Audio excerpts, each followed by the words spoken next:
Bom dia a todos e a todas, sejam bem-vindos à sétima edição da Conferência Sul-Americana de Contabilidade Ambiental, CSCA, que tem como tema Sociedade e Contabilidade, Presente e Futuro do Desenvolvimento Sustentável. Eu sou professora...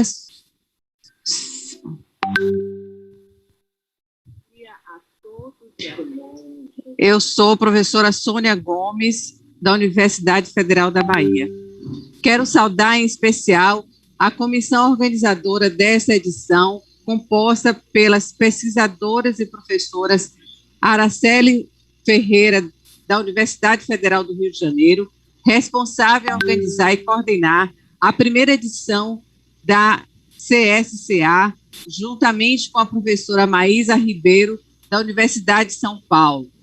Também quero cumprimentar a professora Fátima Freire, da Universidade de Brasília, as professoras Fabricia, Souza e Denize Minatti, ambas da Universidade Federal de Santa Catarina, o pesquisador e professor Marcello Angotti, da Universidade Federal de São João del Rei, e a estudante Catarine Paz. A SCA é um evento itinerante e bienal que tem por objetivo estimular a produção e discussão de pesquisas científicas sobre a interação das empresas com o meio ambiente natural, de forma a incentivar o desenvolvimento sustentável do planeta. A primeira edição foi em 2009, sendo inspirada no evento internacional do Centro de Pesquisa de Contabilidade Socioambiental, criado pelo professor Robin Gray, que daqui a pouco nós iremos fazer uma homenagem póstuma ao nosso querido professor Robin Gray. Há quase um ano e meio, o mundo tem buscado lidar com as perdas de vida e o distanciamento social em decorrência da pandemia do Covid-19. Obviamente que ainda não se sabe qual será o efeito a longo prazo dessa pandemia, mas certamente afetou nossas vidas no presente momento, razão pela qual estamos realizando este evento remotamente. Por isso, peço 1 minuto de silêncio para todos aqueles que perderam um ente querido. Por favor, façamos agora 1 minuto de silêncio.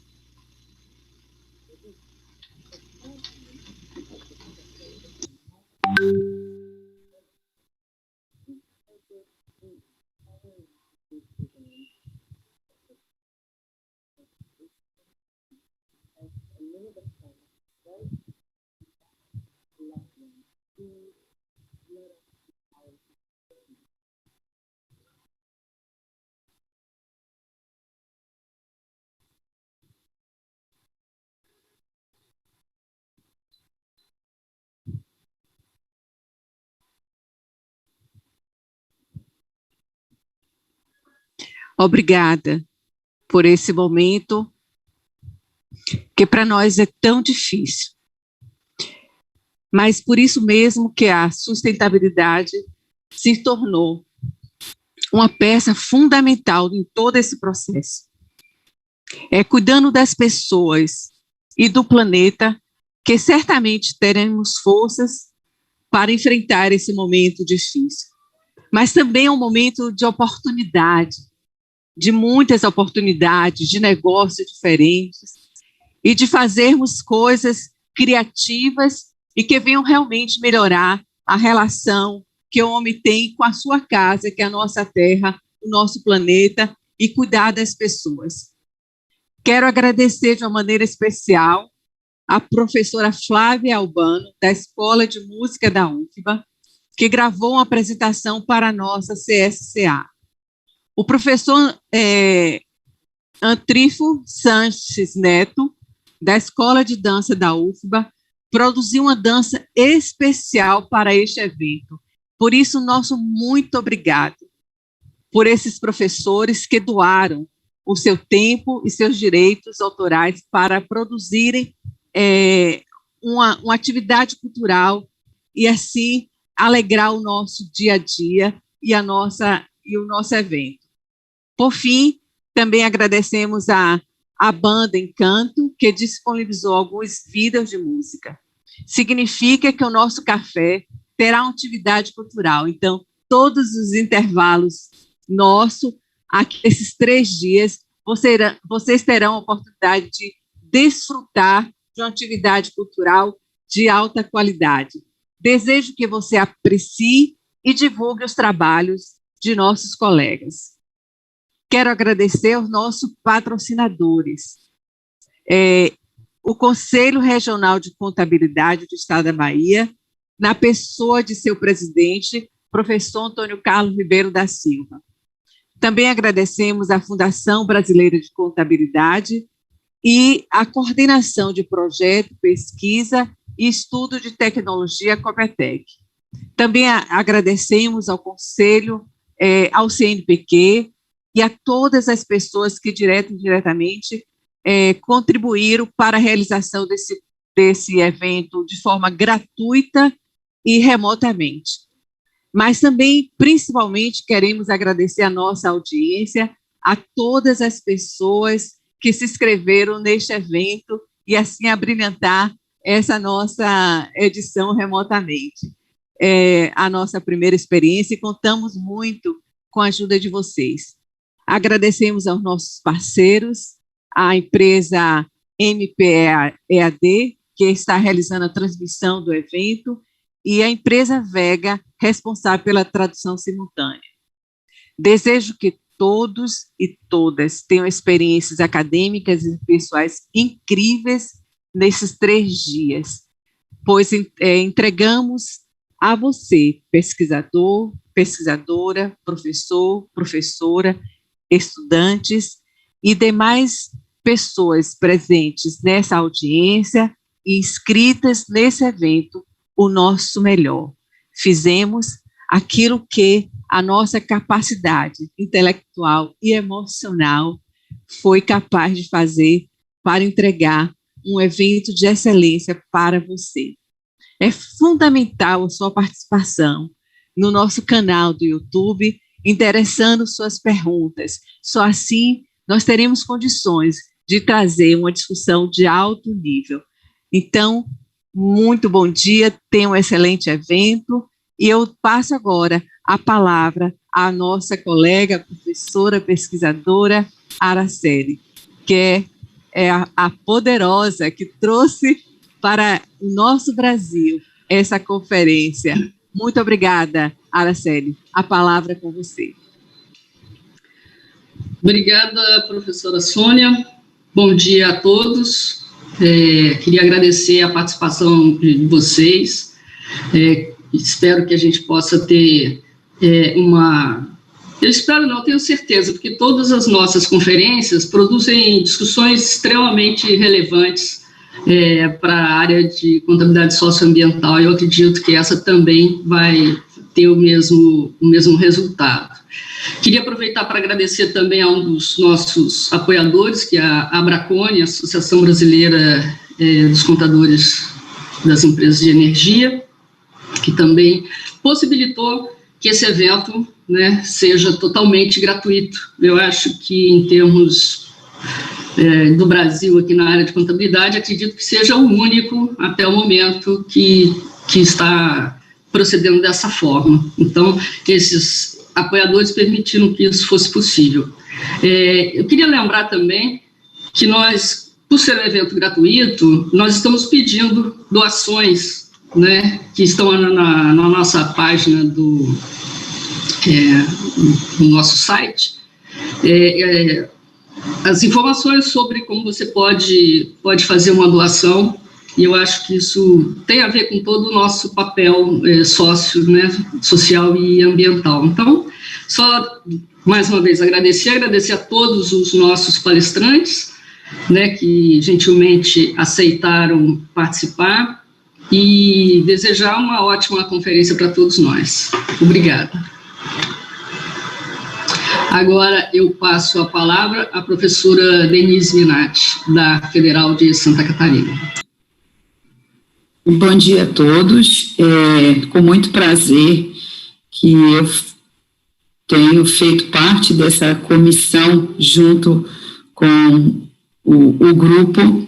É um prazer estar com eles, é sempre um aprendizado estar com todos nessa comissão. Foi realmente, como já comentaram, pensado, tudo que foi pensado aqui foi com muito carinho, dentro de tudo que a gente conseguiu, assim, de pensar o melhor para todo mundo. A gente espera que todos tenham 3 dias maravilhosos, assim, aproveitando o que pensamos para recebê-los e em termos de troca e tudo mais.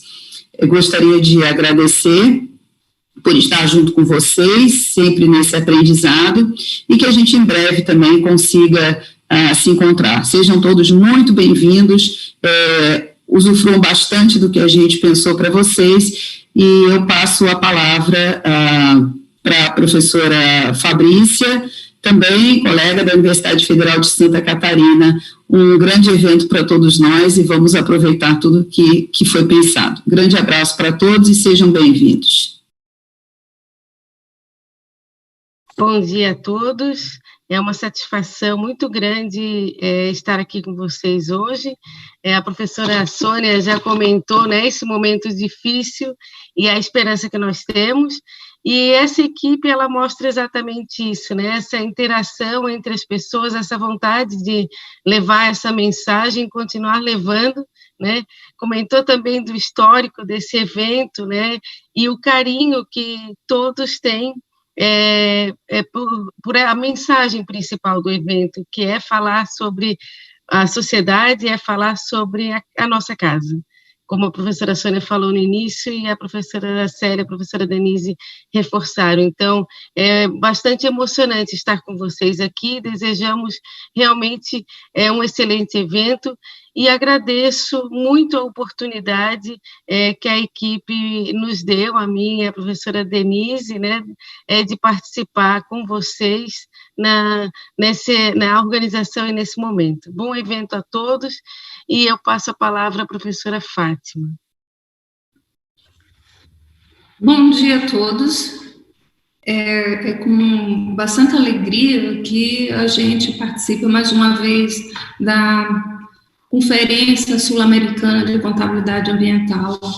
Eu queria dizer a vocês que esse evento começou pela organização da Universidade Federal do Rio de Janeiro, com a professora Araceli, depois com a USP, né, na pessoa da professora Maisa. Em seguida subiu, foi para o Pará, chegou no Nordeste, na Bahia, em 2015. Em 2017, nós organizamos aqui na UNB, em 2019, em Santa Catarina, e em 2021 tivemos que nos adaptar à nova realidade de ensino, de trabalho, e conseguimos agora organizar de forma virtual. Se nós não estamos presentes lado a lado, nós estamos aqui nesse sistema novo. Então, aproveitem essa grande conferência também, por meio desse ambiente, para criar as suas redes, para vocês criarem também um ambiente cheio de capacidade de resiliência e capacidade de trocas de ideias e de pesquisas. É com muita satisfação que sabemos que agora um evento de forma virtual foi totalmente trabalhado de forma virtual e envolvendo todas as universidades que vêm organizando esse evento há um certo tempo, há mais de 10 anos. Então, bom dia a todos, aproveite e que a gente possa, nesses 3 dias, ter trabalhos e discussões amplamente ricas. Agora eu vou passar a palavra para o professor Marcello. Marcello, a palavra agora é sua. Antes do Marcello, posso eu fazer a palavra? Bom dia a todos, meu nome é Maisa Ribeiro, sou professora do Departamento de Contabilidade da Faculdade de Economia, Administração e Contabilidade da Universidade de São Paulo, campus Ribeirão Preto. Sejam todos muito bem-vindos à 7ª edição da Conferência Sul-Americana de Contabilidade Ambiental. Nós preparamos esse evento nesses 3 dias com muito carinho, com muito zelo, para que nós possamos juntos fazer reflexões sobre a forma como a ciência contábil e as ciências afins podem contribuir para o desenvolvimento sustentável, que é uma questão fundamental e que está cada vez mais evidente isso para todos, né? Teremos a apresentação de 46 trabalhos para fomentar essas discussões, sendo que nós tivemos 67 submissões. Agradecemos bastante aos autores desses trabalhos. Agradecemos também aos 66 avaliadores que contribuíram para que nós viabilizássemos esses eventos, tá? Entre professores e pesquisadores, a participação deles foi de grande importância. Então, eu espero que vocês possam aproveitar bastante esses 3 dias, as discussões, e possam também contribuir com elas, tá certo? Muito obrigada, bom dia a todos e bom evento. Professor Marcello, agora a palavra é sua. Olá, pessoal, bom dia a todas e a todos. Eu sou o professor Marcello Angotti, da Universidade Federal de São João del Rei, em Minas Gerais.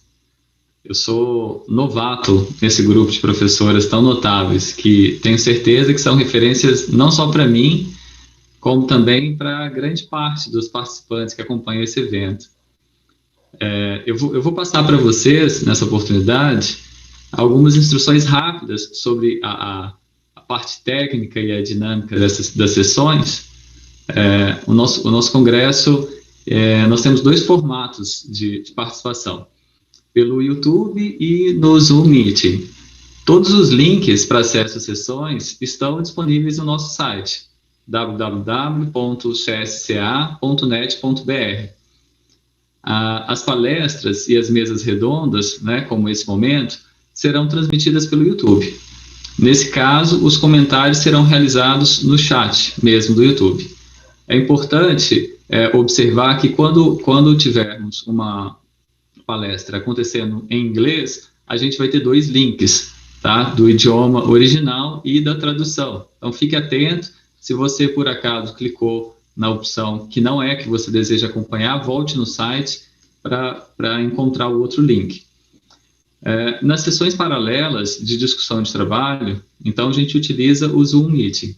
Ao acessar o Zoom, você deve escolher a subsala, tá? Então, como saber qual subsala você vai optar? Fique atento que todas as informações estão no nosso site com indicação de qual trabalho está sendo apresentado em cada sala, ok? É importante manter o microfone desligado durante a sua participação, exceto quando você estiver falando, né? Então, após a apresentação dos trabalhos, a coordenadora ou o coordenador da sessão irá fazer os seus comentários e abrir para os demais participantes, como é de costume em todos os eventos presenciais, ok? Bom, outras informações estão disponíveis em nosso site, informações sobre a apresentação detalhadas estão disponíveis no nosso site, e caso você tenha ainda alguma dúvida sobre como participar ou qualquer outra dúvida em relação ao evento, você pode entrar em contato conosco pelo e-mail csca_2021@facc.ufrj.br. Se não gravou o e-mail, está disponível no nosso site, no rodapé da página também. Desejo que tenham ótimos momentos de aprendizagem e trocas de experiências, não só nesses 3 dias de evento, mas que nossa rede de contabilidade socioambiental possa crescer e se fortalecer. Tá bom? Um grande abraço para todos e ótimo evento.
Ok. Bom dia a todos, mais uma vez. Good morning, everyone. Once again, we are here starting our first plenary session with a wonderful and special guest, researchers at a high level, Professor Charles Cho and Professor Yara Sintra. Firstly, I would like to thank both for their participation, for their availability to be with us today on our commission. Professor Charles will first begin, and then we'll have Professor Yara with an homage to our great inspiration generator, Professor Rob Gray. Dear Charles, it is terrific you be with us again after so many years. In 2009, we made the first conference opened by Professor Rob Gray, and you participated as a younger researcher. Since then, you have constructed a tremendous career with solid and consistent social and environmental accounting research.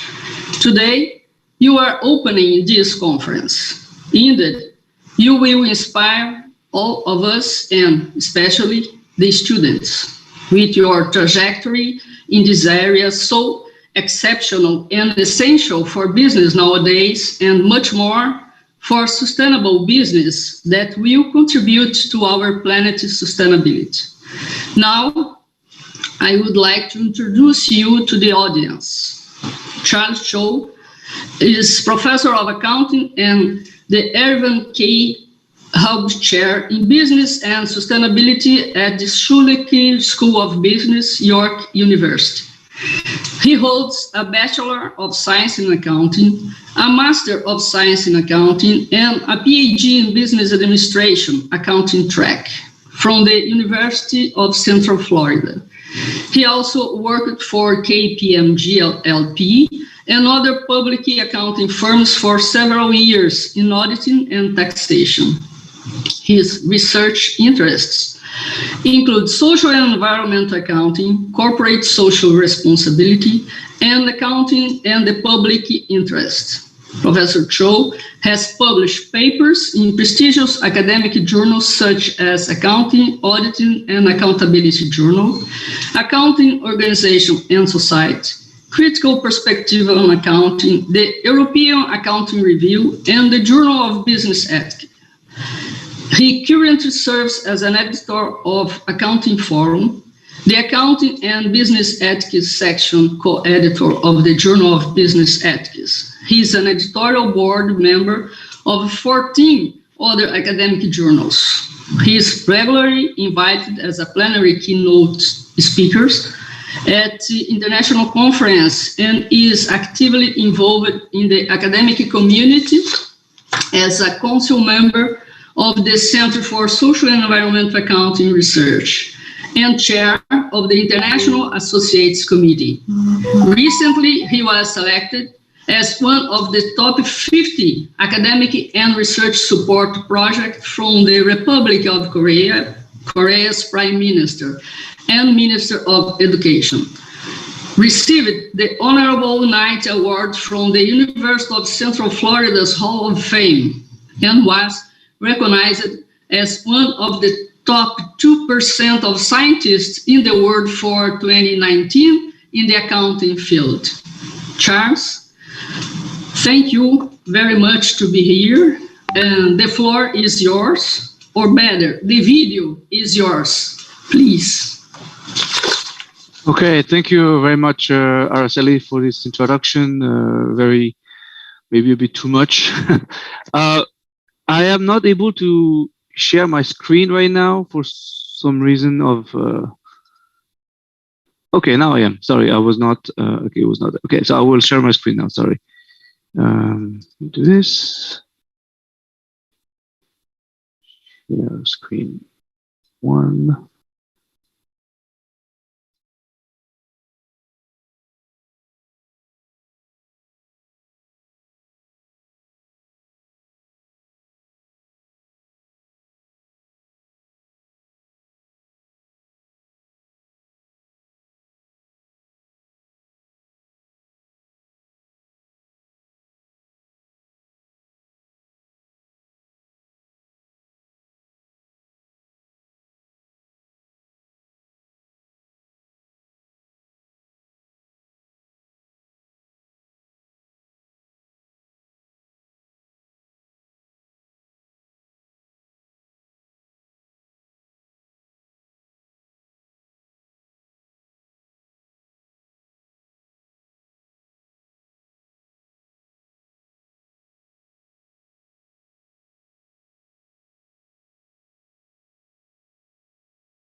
This is the city of Paris, where I grew up from the age of 2 up to 18 years old. So completed high school there and even did 1 year of university. And then I moved to the United States. This is Orlando, Florida, where I completed, as Araceli mentioned, all my degrees. It's actually very unusual to have all your degrees from bachelor to PhD from the same university, but that's what I did. So it was the University of Central Florida in Orlando, Florida. And then my first job, this is in Canada, the first time, moved to Canada from Florida, in Montreal, the French-speaking province. So you can see the connection of where I grew up and the French sort of nostalgia that I had, and got to move to Concordia University as my first job in 2007. And actually this is, I'll get to this, but this is where I traveled to Brazil when I was there. So, okay. Then I had this opportunity to go back to home. This is another picture of Paris. There's many pictures you can put in Paris at ESSEC Business School. And this is a time where I thought that I will never leave again because I'm back home, right? This is home. So, you know, things in life, you never know what's going to happen. And then I get this call or email from my current university, and I got to move back again to Canada. I mean, I somehow got this job at the Schulich School of Business. One of the main reasons is not only the nice position they gave me, but also the emphasis on sustainability research and education. Not saying that ESSEC was not, but Schulich is sort of world-renowned for this, and many reasons led me to come back to Canada. So you can see that I've been moving quite a lot, and I've been here since 2017. And so in terms of my training, yes, I have a CPA, so I'm sort of a accountant in Florida and in Canada. I'm obviously no more active in Florida, and in Canada I am not really practicing, but I'm still keeping my license here, obviously, by paying my dues and being involved actually with the profession quite a bit. I used to work for KPMG, so I do have some experience, and nobody can talk about Charles Cho without talking about football. So I have to mention that even the Brazil connection I have with my team of Paris Saint-Germain is like, we have some of our best players in history are from Brazil. Okay, I'm not going to name them. You can ask me who I like and all, but lots of Brazilians seem to like Paris and Paris Saint-Germain. So, you know, my love for football also connects to Brazil quite a bit on my personal basis. And right now, of course, there's a lot of football going on with international competition, but that's who I am. So to go back, even though Araceli asked me to say, what have you done since 2009 Brazil, last time I was there? I actually went back to the PhD, which is only 2 years ago, 2 years before I go to Brazil. So I thought it was important to tell you why and where I got trained and how I got trained to get my PhD. So as I mentioned, I got it from the UCF, University of Central Florida, precisely from the Kenneth J. Dixon School of Accounting. So from there, I have basically from the same department, 3 degrees, right? Bachelor, master, and PhD. So I'm really anchored in that school. So this is again in the USA, and this is no longer there. But back when the Robin Roberts, I will talk to him quite a bit in a bit. My supervisor, my dissertation chair, was the program director, and he rebuilt the program after many years. And basically, you can see that it was a very unique message that he had on the website, talking about the PhD program. You can do behavioral, ethical, information system, regulatory, public interest research, but it would not be attractive for students who do financial accounting or interested in financial accounting and capital market research. I thought that was a very bold statement to put on the website. I kept this. The program has evolved, has changed. It's a more mixed type of research, but today I still thank Robin for doing this. In the United States, in the context of PhD program in the United States, it's a very unique situation. You're talking about the extremely minor portion of US PhD programs who are not focusing on financial capital markets. So thanks to that, I was able to study these US PhD programs. Is also give you an overview.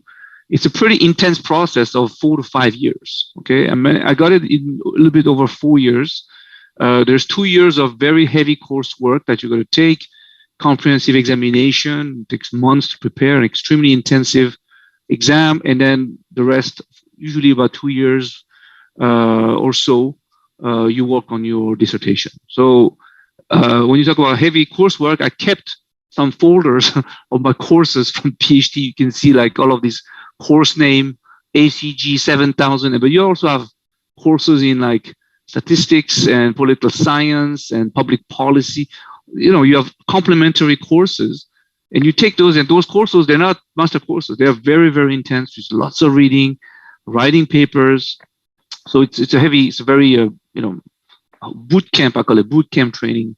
But I got to point out to one of the most impactful reading that did in the PhD program. And I think that's what maybe shaped the way I think about research in accounting, is actually not at all an accounting reading. The very first class that Robin taught is called Research Foundations in Accounting. We had to read the first 4 chapters, but the whole book is great, of the Bohr and Morgan Sociological Paradigms in Organizational Analysis. And in here, this is where you are trained and exposed to the different perspectives. This is where you open your mind that there is not a single narrow type of paradigm or perspective or method or theory in accounting research, and of course in research in general. And the quadrant that Bohr and Morgan provide here, the 2x2 matrix, they look at the sociology of radical change on one axis, the sociology of regulation, and going from subjectivity to objectivity, and looking at all 4 quadrants, I think allowed me to very early on to get this open mind about research. And Robin used to always tell us, we would study like studies in these 4 quadrants. And he would say, the best place to be is to be right there in the middle, like an armadillo in the middle of the road. Because that way you have a 360-degree views of everything that's going on. And you're able to embrace that research if you like it, and you're able to critique and criticize the other side if you don't, or if you don't agree with it. But at least you know about it, right? And I think that has changed a lot, impacted me a lot on the way I look at research. Obviously, I have my own research area and my own research preferences, but I'm also able to understand what the other paradigms are doing. And this is year 1, like day 1. Okay, this is like the very first thing I had to read. So this is, I think, a lot of much influence on my training. So of course, Happy Day 2007. I told you I'm going to show you some pictures, some personal one. In the US, you have this whole like ceremony. I did 3 times at UCF, and of course, the important one in PhD, celebrating in 2007. Yet, of course, the defense happened a bit before, and then the graduation ceremony is for everybody, every graduate. So I came back from Montreal to celebrate this. But then, you wonder, like, so. As you all know, my research area is social environmental accounting. Okay, so even that, doing that in the US, as I mentioned from the statement that Robin had put in the PhD program, it's an extremely rare area too. When you do this research in the United States, you're considered a very strange person, borderline. You could be considered like sort of a Marxist, communist, progressive, left-wing guy. It's very unique. Okay, so you have to be brave to be able to do that. But how? Well, I got to meet my supervisor Robin, and on the right shirt is Dan Patton. And some of you may have come across Dan Patton. I'm sure you have read his work because he's one of the most cited researcher in environmental accounting. So he played a very important role by being not only a committee member, but also one of my first co-authors, published papers with him very early on as a student when I approached him. Of course, you have to have a supporting, supervisor.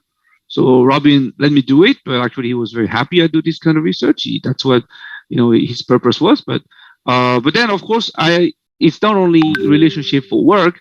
I also got friendship, the incentives and the rewards.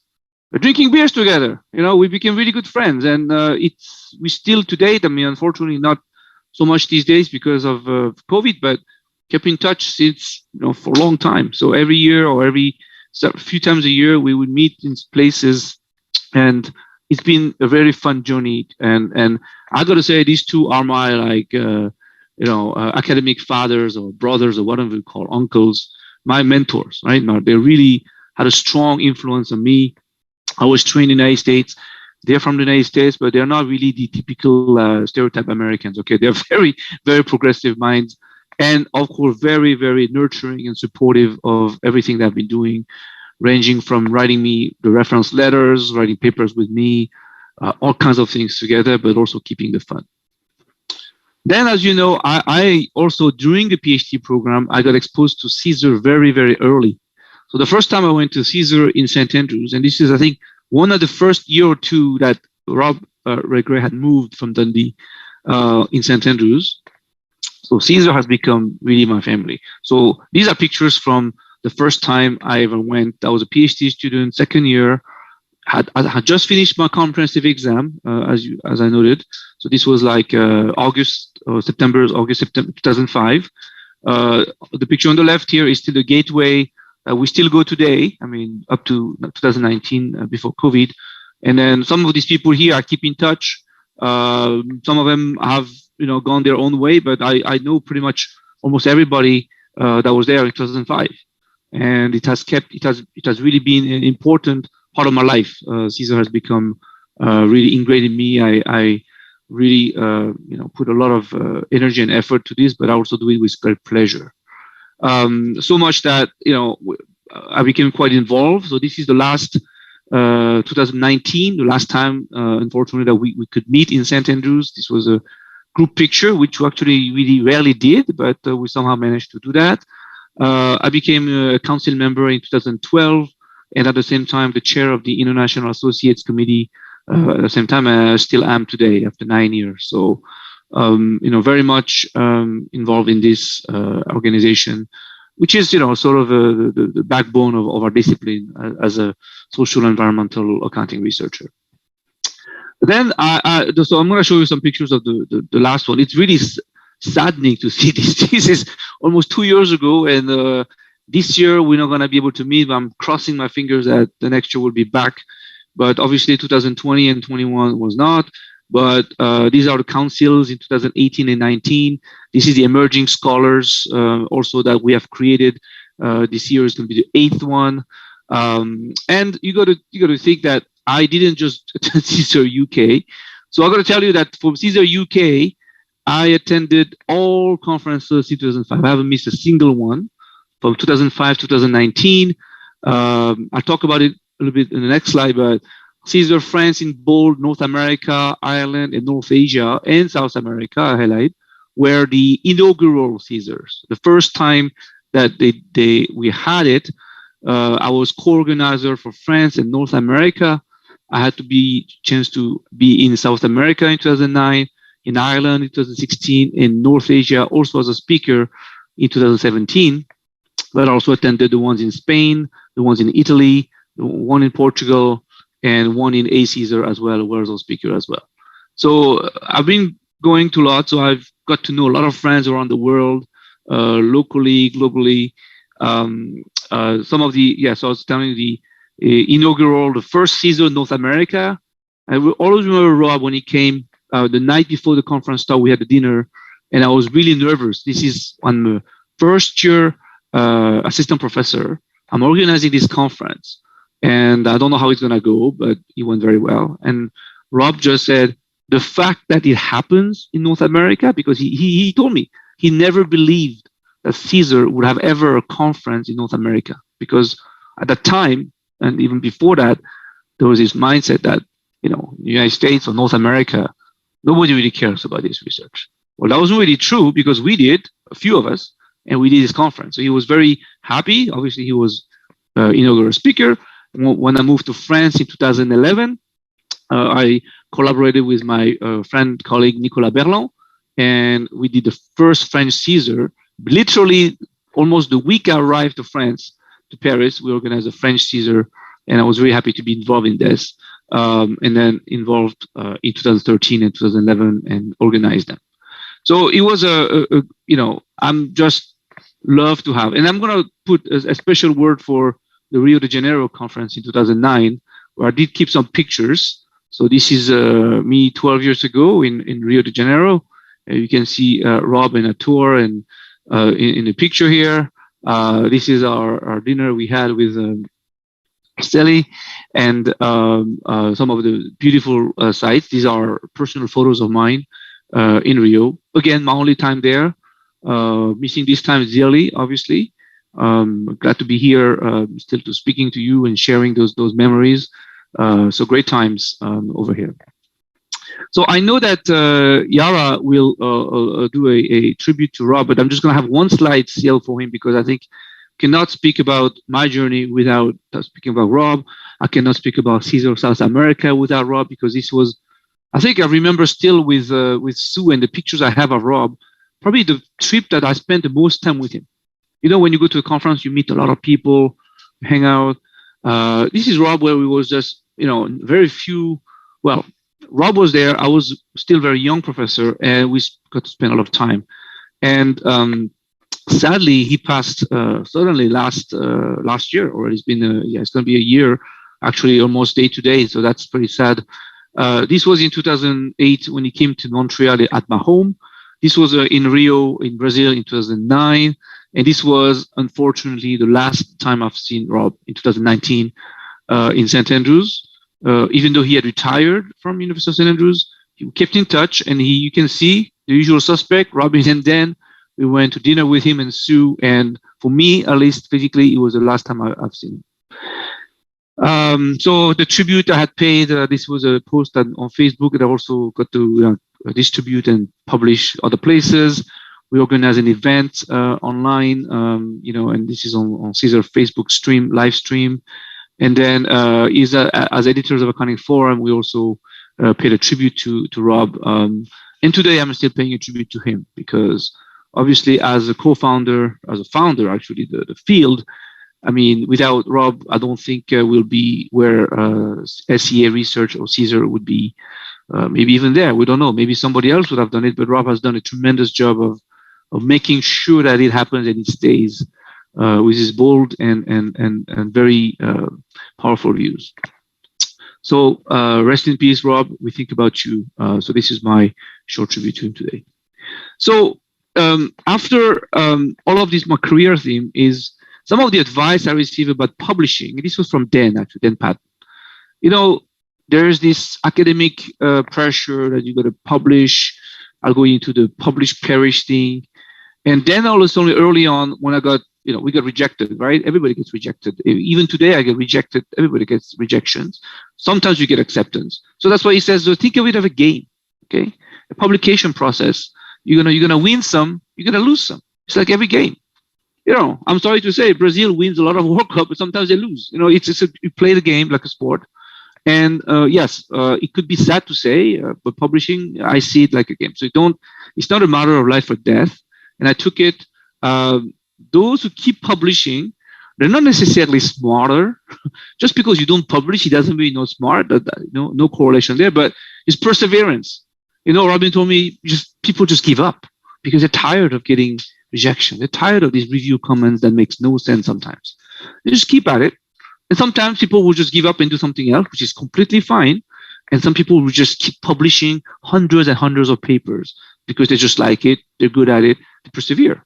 So that's why I think when you do research, you got to do the fun stuff that you like. You cannot do things that, because my university told me to do this kind of research.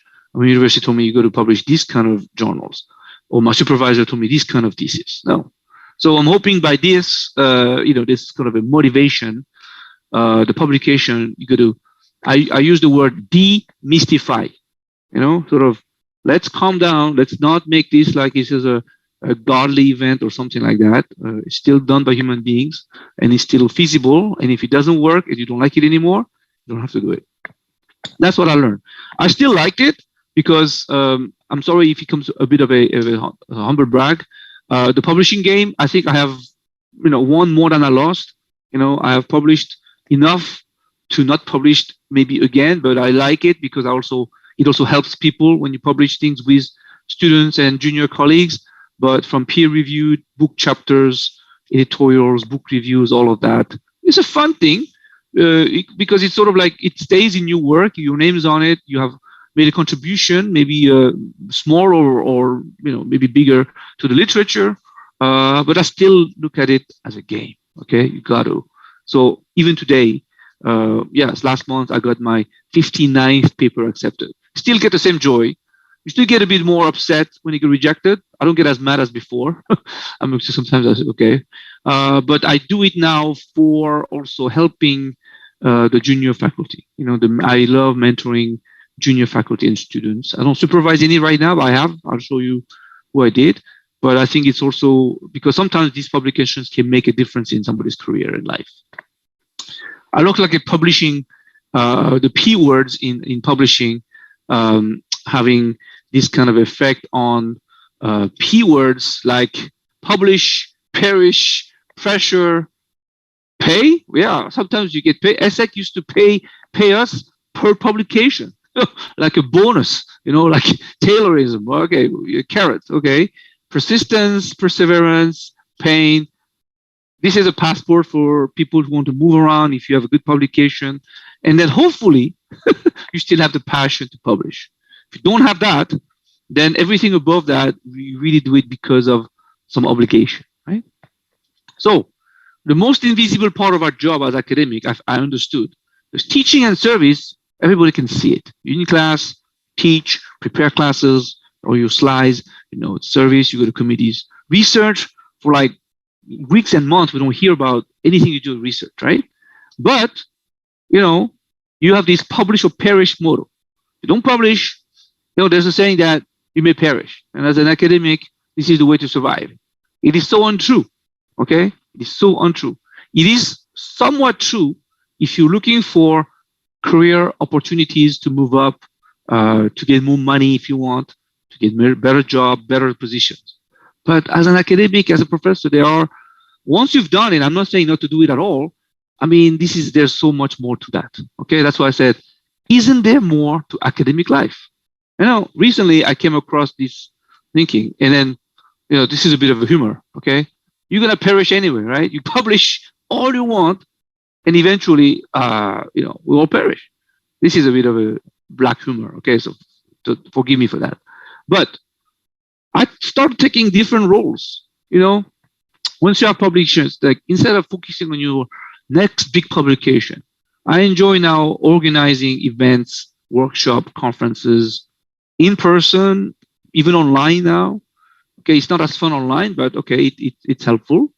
I also see myself as a coordinator. So teamwork, right now we work on an international grant, the coordinating, establish some network, some initiative to sort of gather people around the same interest. Okay, so coordination. Okay, you got to say that you got to have some pretty good organizational and communication skills. It's not for everybody, those two jobs. I know that some academics are not, they don't either like it or they're not really good at it. I happen to enjoy it. And, I think I'm not doing too bad of a job there, but I really enjoy it. Always try to improve. But I think it's really fun to facilitate and make things happen for others and also for yourself, right? I've also held, I don't do it right now, I'm on certain committees, but I was a department head when I was at ESSEC Business School. So this is the longest time I've been a professor in one school is ESSEC, 6 years. And I was department, right before I left, it was supposed to be for 3 years and I left in the middle of my term. But administrator, I don't mind that either. You help your institution to improve, to get better. So I'm involved, for example, now in a committee for equity, diversity, inclusion, EDI, right? So, that's a fun thing to do. And other committees I don't mind being, on admission committee, on student committee or whatever. I'm also advisor on some student clubs, right? For example, right? Okay, another role, mentor. I mentioned mentor. So recently I mentored these two young mentees who Erica on the bottom just defended her PhD, but I've been mentoring for the last, let's say, 3 years. You know, E is going to defend her PhD in September or in the fall. I hope so. They're both in Canada. I've mentored a few others before. It's like, you know, from academic career advice to job. I mean, for the job, I've spent a lot of time with them to advise them on how to do. They got both great jobs now, and it's really rewarding. And I'm not their supervisor. It's different role for me, supervisor versus mentor. Supervisor, as a thesis, you primarily focus on the research work they do. These two don't even share the same research area I do. You know, they're just very bright scholars and very ambitious. And just now we're going to work on projects together. Actually, we're going to make it happen. Another role, and this is okay. So in contrast to mentor, my first PhD student was at ESSEC, Hemishin, or Dr. Hemishin now. She was actually a management student, so I co-supervised her with a colleague in management, but she does CSR research. So now she's in the UK, got a job in the UK. And then Joanne Soapt, 2017. So that was like right after I left, I came back for defense. Now she's got a job at San Francisco State University in the US. Okay, so these are the two students, only two students I supervised. For some reason, I didn't have opportunity, but to be honest, I don't really look for on purpose, like hard to get students. If they come to me, yes. If not, that's fine, because I also work anyways with lots of junior colleagues and students. Some other roles I've been holding, I'm still holding, is editors, okay, editor job, accounting forum and section editor of the Journal Business Ethics. I was an associate editor of accounting and public interest. I was an associate editor of SAMJ, it's a long name, Sustainability Accounting Management Policy Journal. And the blue circle means that I was a guest editor of these journals. Still am currently doing special issues. So this is taking a big chunk of my time. Editing is rewarding, but it's fun, but it's very time consuming. Looking for reviewers, making the decisions, dealing with all kinds of problems that you can have. Even today, there's another problem I have to solve, right? So, but I don't mind it either. But editing, also not for everybody, but also been enjoying also contributing to the journal.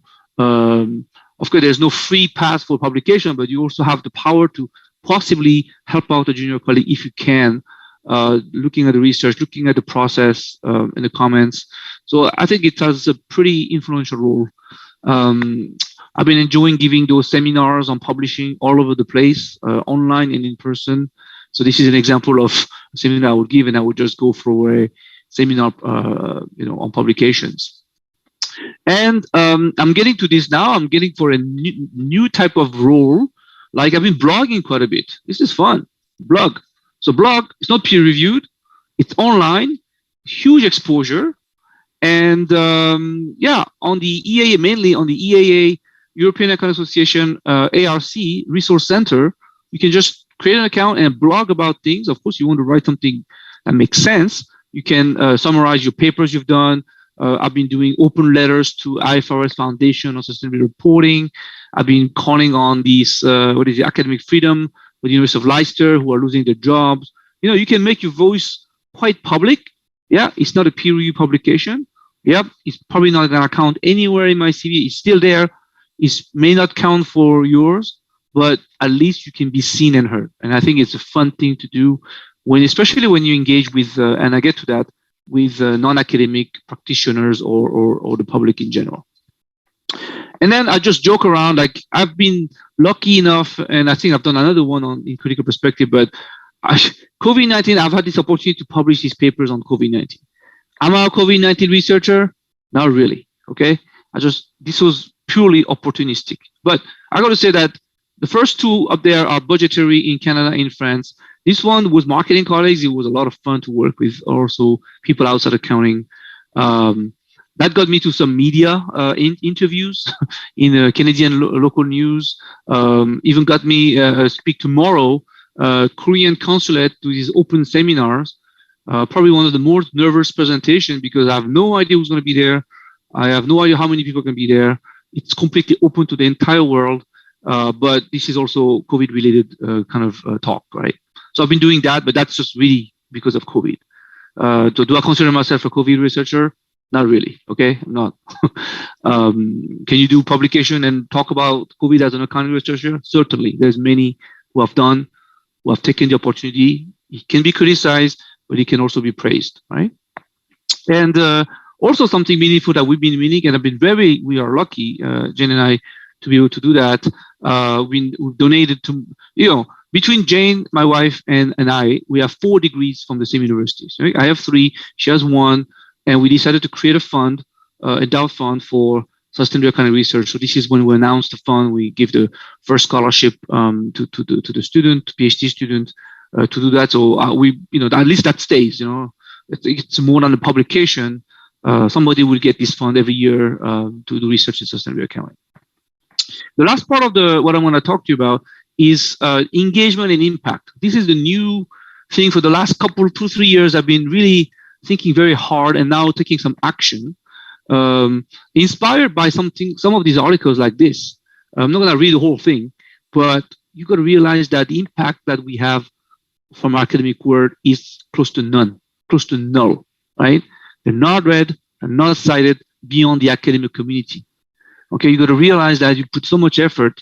I know it sounds discouraging and depressing, but it doesn't impact practice as much as it should. It is very expensive. You can see all of the resource allocation. Andy Hoffman, I will cite him a little bit later, said that a top journal publication costs $400,000. Okay, if you do all the math and all of it. So, I don't know in terms of return on investment. I don't think we get that return in terms of impact. So this is from the ASCSB article.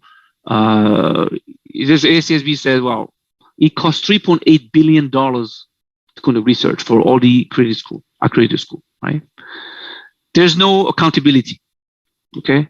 So even though you spend so much time to do it, so much money, you do publication, and then what? What's after that, right? So you publish your top journal paper, AOS, accounting review, you name it, academy management review, whatever. Okay, so another a letter published in the Financial Times, does business school research deliver real world?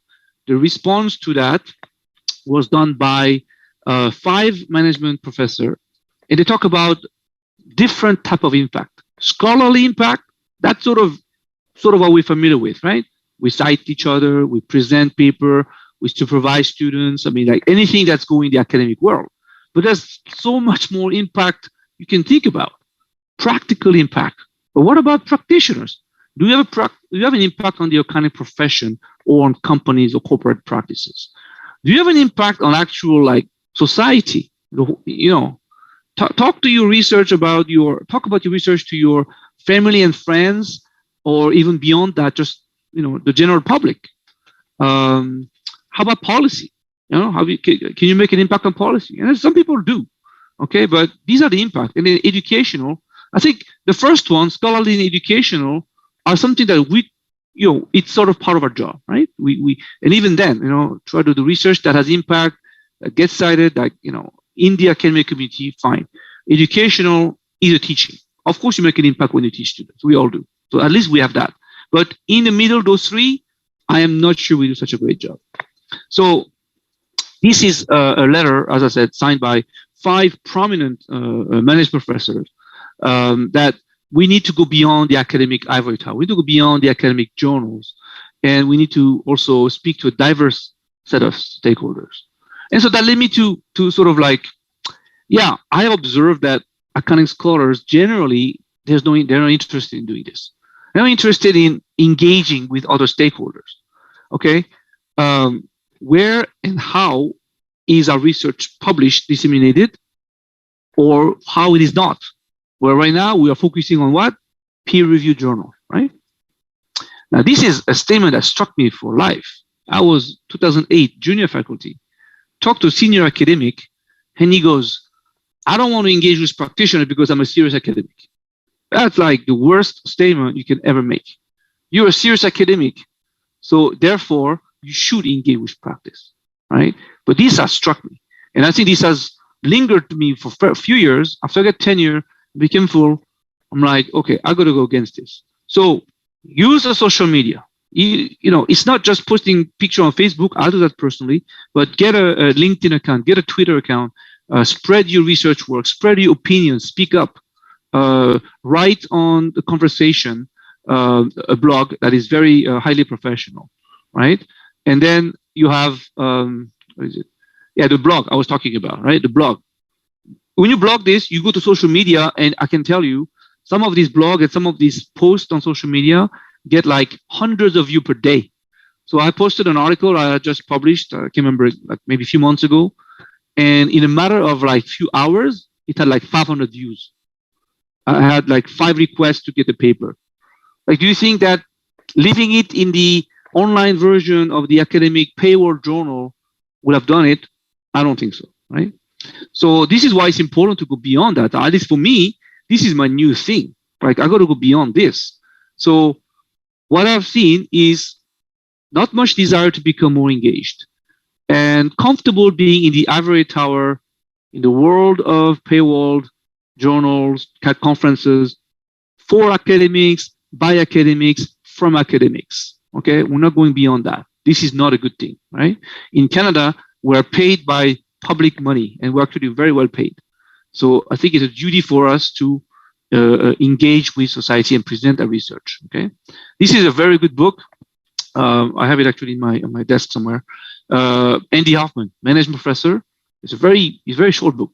The engaged scholar. Exactly what I'm saying here.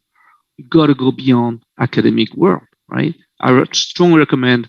Highly inspiring. I love Andy, his work. He does sustainability management work, but he wrote this book and he's in his journey doing this. And I really want to go similar path. This is a one of the paragraph blog on the EAA-ARC. Torsten at that time was still president of the European Academic Association. I love his quote. It's like, for us, the senior academics, why not try to forget about the publication record and focus on improving practice society? Why should we focus on our next publication, the obsession with the top or non-top journal, right? What did I do for society? When you go look back at your career, okay, what did you do? Well, you published so many papers. What's the difference between publishing 60 papers and 20 papers and 80 papers? Okay, is it more important to have done something for society, or how many publications or citations my work generated? So I always think of it like, with Robin, I had this conversation at the conference. I was like, this is a time where I really think, Robin, what are we going to do with all these publications? No, we get invited to this nice talk. We sort of become like known and famous because we publish. But do you work for your CV or do you work for obituary? Do you want to be read like Dr. Charles Cho, Professor Charles Cho, you know, okay, so after I die, he has published X papers, or you want to say he has done something for society, right? I mean, this is the big picture mindset that I'm in right now, right? I want to do something more than publications. And last, and I promise it's the end, the fun part is, for me, my academic life has become my personal life in terms of relationship, friendships. Robin always called me, you are a connector. When you look at people, you go, this person and this person will be good friends, this person will be good co-author, good collab, whatever. So I'm going to show you some very telling picture of academic friends who have become personal friends. I've done fun stuff with them. This was in Tanzania. This is in St. Andrews. This is in Fiji. This is in Toronto. You can visit. This is in Romania. A couple more here with Robin, and then you can see, enjoy the pool in Florida. This is in my home. This is on our rooftop. I mean, some of these people are friends for life. I mean, not some, all of them here. And then some more here. I got to see. This is the picture on the left here on the top. This is Robin's family, parents, brothers. You know, this is how close I get to this is my mom and my colleague and friend Marcia. This is a safari I've done with friends from the UK, skiing, karaokeing. I mean, I've done fun stuff. Academic life can be really, really fun, right? So to reflect is that for me, academia, the current state is not really viable for the reason I just gave about the impact engagement, right? We have to change the model, right? We know that there's a problem with this whole ranking top journal system. I'm not going to get into it. You can answer the question. You got to take the negative out and really focus on the positive, right? And I love this quote, what we've done about Caesar is, you got to take our work seriously, but let's not take ourselves or yourself too seriously, right? After all, we're doing accounting research, not, cancer or COVID-related research in terms of health and medical. Even then, I don't think you should take yourself too seriously, right? People are important. Take advantage of what academia has to offer. Be kind and have fun. So this is my journey. Up to today, you've seen the evolution of, my main message was to, the academic path can take numerous roles, and there's so much thing you can do as an academic today, right? So I want to thank you for your attention, and I think we will hopefully have some time for questions I'd be happy to take. Thank you very much.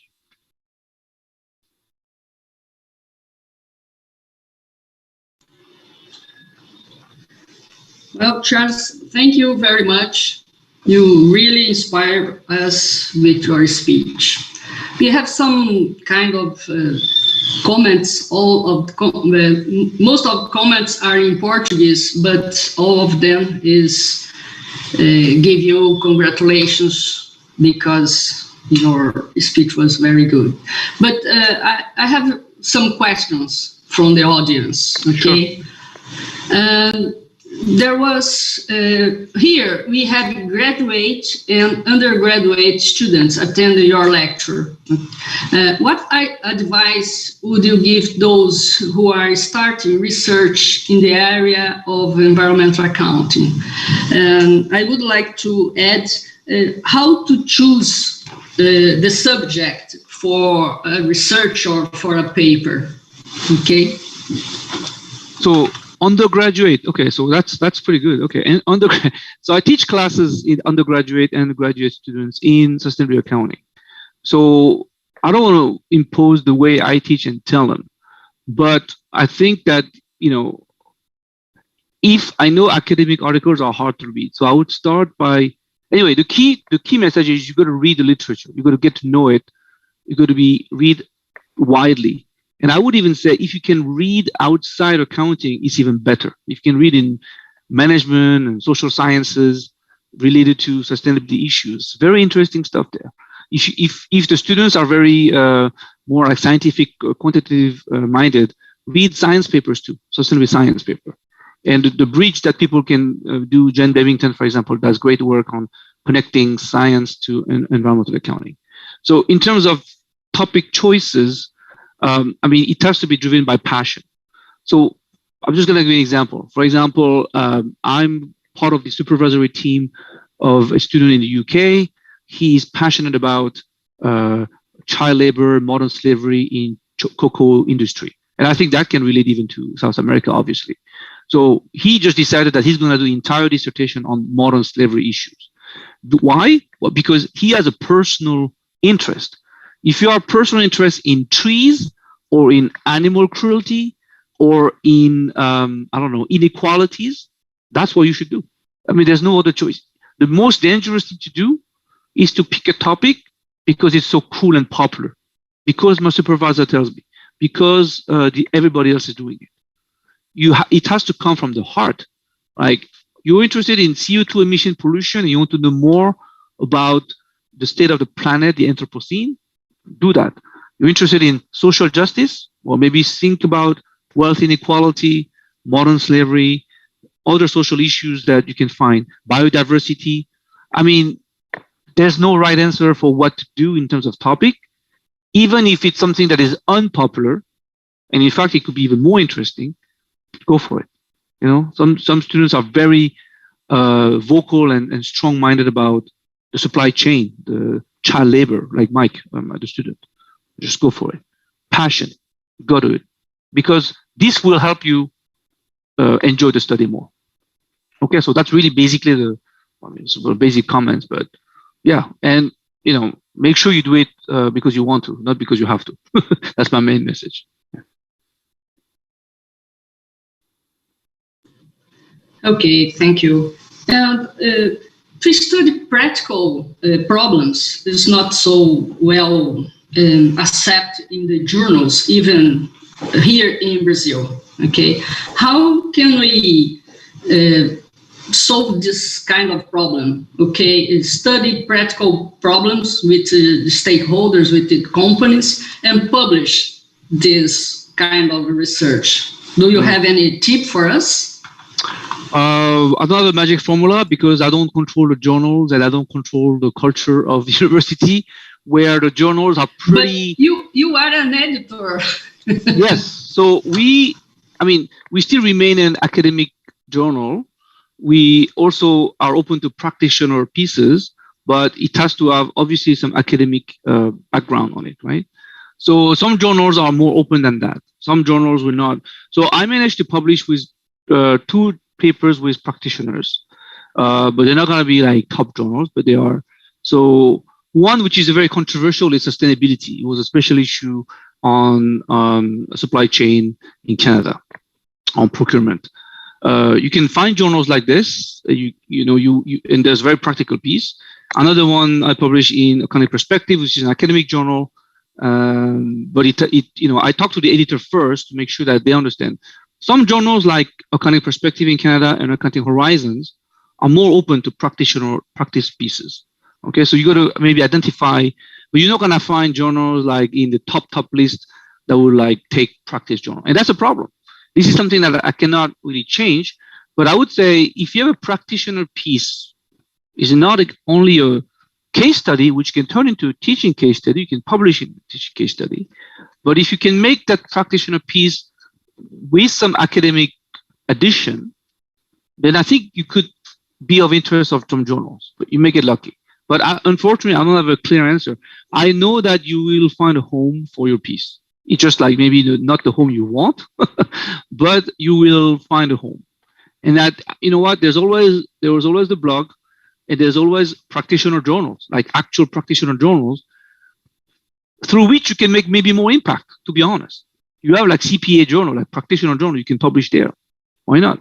But it's all a matter of course, everybody's looking for this peer review academic journal. Why? Because of the system. And this is where, we need to make a change, that we cannot just reward. I just read the other day that in the Netherlands, one school decided that they're just gonna, not looking at impact factor, not looking at rankings anymore. That's the hope.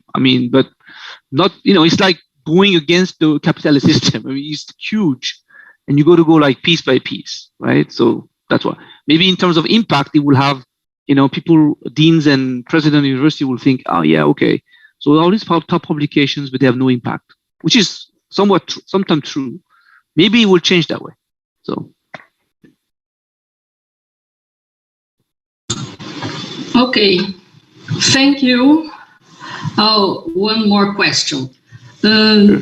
Professor Cho, how do you see the IFRS initiative to introduce environmental issues into accounting standards? Okay, if you give me another 20 minutes, I can give you another presentation. I'm talking about it on Thursday at the British Accounting Association. I called my talk, Hijacking Sustainability, the Case of the IFRS Foundation. I've been very vocal about IFRS Foundation. I've written an open letter in the blog. I can send you the link later and put in the chat.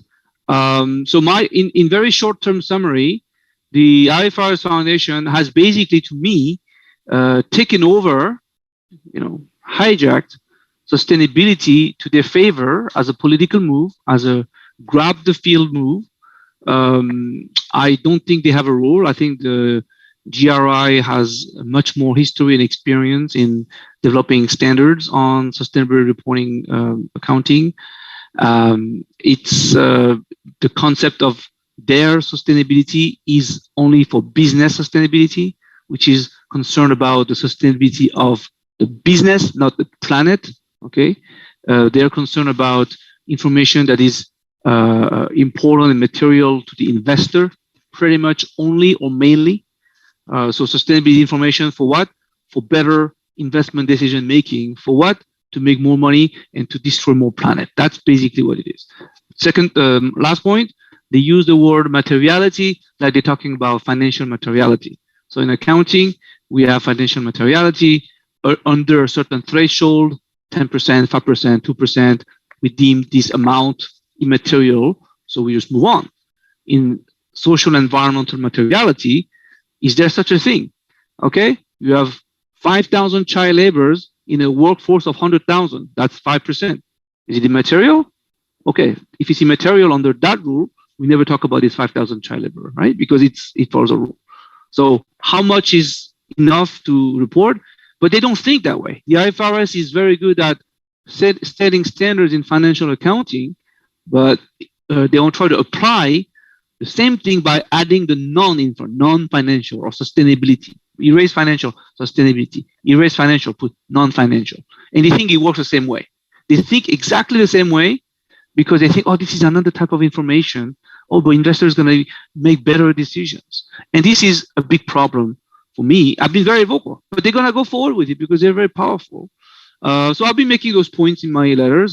Several other academics and individuals and institutions have. The EAA, I'm on the EAA Stakeholder Reporting Committee. We have written a letter. Carol Adams, Professor Carol Adams has been very actively speaking, writing about this.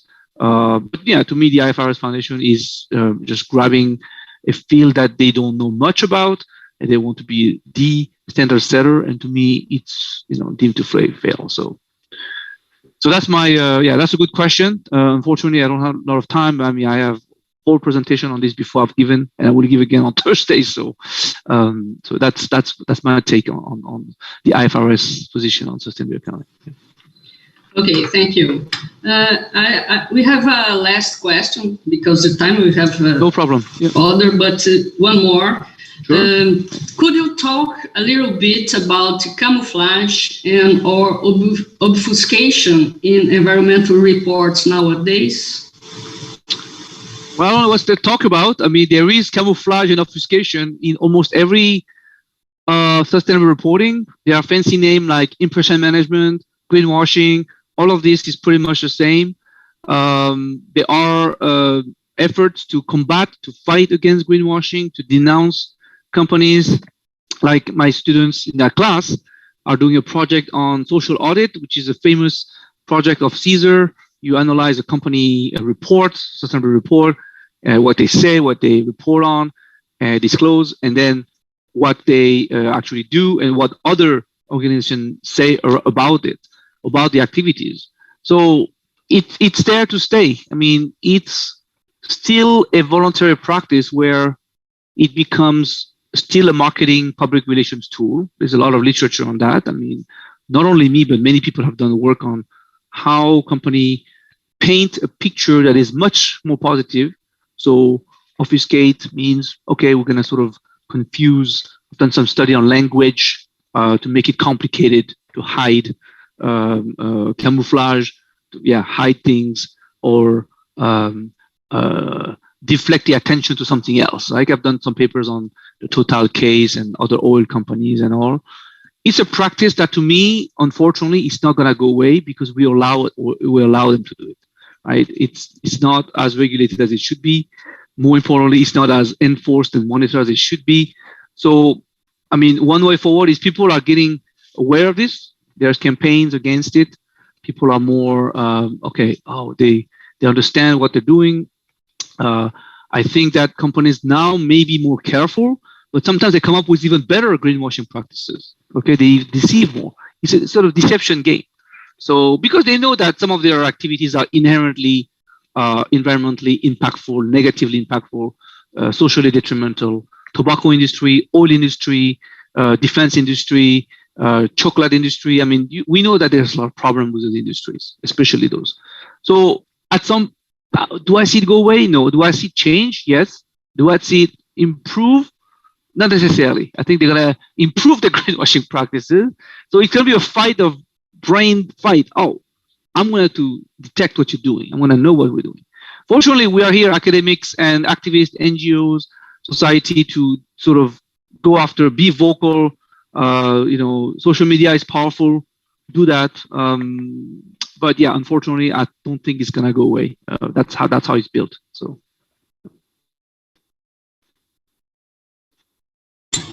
Okay, thank you, Charles. I'm sorry, but I need to close this. No problem. No, I won't close this session because we have Professor Yara. I want to stay to listen to her if there's an interpretation, I assume. So yeah. Okay, and I think we need to invite you again to come here and discuss a lot of questions I need to send to you, okay? Maybe we can do it in another time.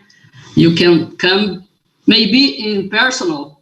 I will, I'm getting vaccinated, second shot this weekend. So okay, I should be able to go to places, more places now. So thanks, I'm looking forward to it. Okay. Thank you for having me again. Thank you again. Thank you very much. It was a wonderful lecture. Thank you. Okay.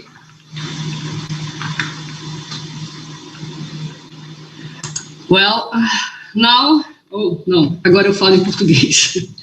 Bom, agora nós vamos... Now we will continue with the program, with our session, plenary session, the first one for today, with an homage to Professor Robert Gray, who I believe was inspirational for everyone here, with an incredible, I won't even say academic production because that's not it. It's an incredible ability to add, to bring ideas, to make us think about our situation in the world in relation to the environment. With that in mind, we invited Professor Yara Sintra. She was here with us on our first conference on social environmental accounting. She was at the time doing her PhD, and she was even later doing a sandwich PhD on the orientation of Professor Robert Gray, and she developed with him a very close relationship of friendship. So Professor Yara would like to introduce her CV. She's a doctor in accounting by the University of São Paulo. Her post-PhD is in management in the University of Sheffield with Professor Jill Atkins with a scholarship from UFSC in 2020. In the middle of the pandemic, Professor Yara was then in the UK, challenging all of the difficulties of a postdoctoral program, even greater considering the COVID situation while she was there. And she's graduated in accounting by the University of Rio, ecology by the Unipal in São Paulo, and she studied contable sciences. She was in 2014 in Jakarta. She did her sandwich PhD in social environmental accounting in Scotland, in the UK, with Professor Robert Gray. She's adjunct professor of the Management and Science Faculty of the Rio de Janeiro Federal University, and she's currently the coordinator of her post-graduation courses at the University of Rio de Janeiro. She is responsible for the research network for America, and she's a member of Research Center for Social and Environmental Accounting of CSER and the Nucleus of Environmental and Accounting at the University of São Paulo. She started Accounting Congress at University of São Paulo. She acts in management and project management in various companies.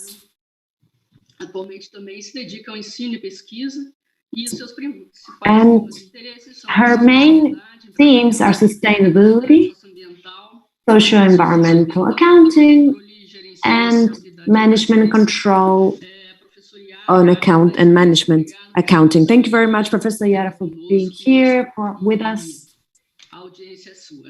And the floor is yours. Thank you very much, Professor Araceli. It is my pleasure and an honor to be here today in yet another meeting in South America for social environmental accounting, a conference. On the other hand, I come to do something that gives me a great honor. It's a tribute to Professor Robert Gray, but it's also something that is very difficult for me because there is a lot of emotion involved. So I apologize to all of you if at any time I have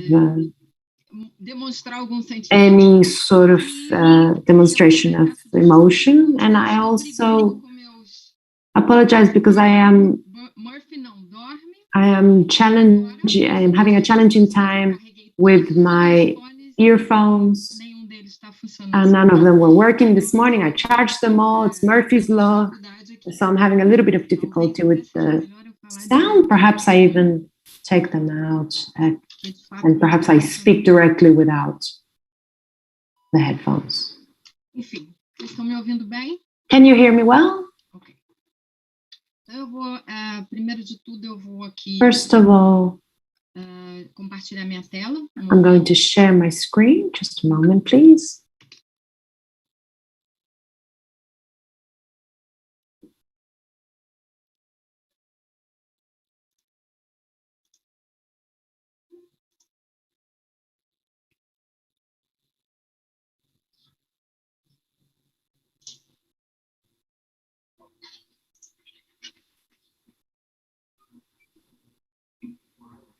Vocês veem aí? Can you see? Okay. Once again, good morning, everyone. It is a pleasure to be here with you to perform this tribute to Professor Robert Gray. I divided the presentation, or I tried to do so. You all know that Professor Robert Gray had a very successful career with many publications, with many events, many mentions, and so forth. So I tried to bring a little bit from his personal aspect of his background. Perhaps you don't know a little bit about him on this aspect. And then I divided between Rob and Cesar because it's almost impossible to separate them. Rob, professional Rob and academic Rob, and then Rob as a person. I also discovered that I lost all of my photographs from 2011 up until 2015.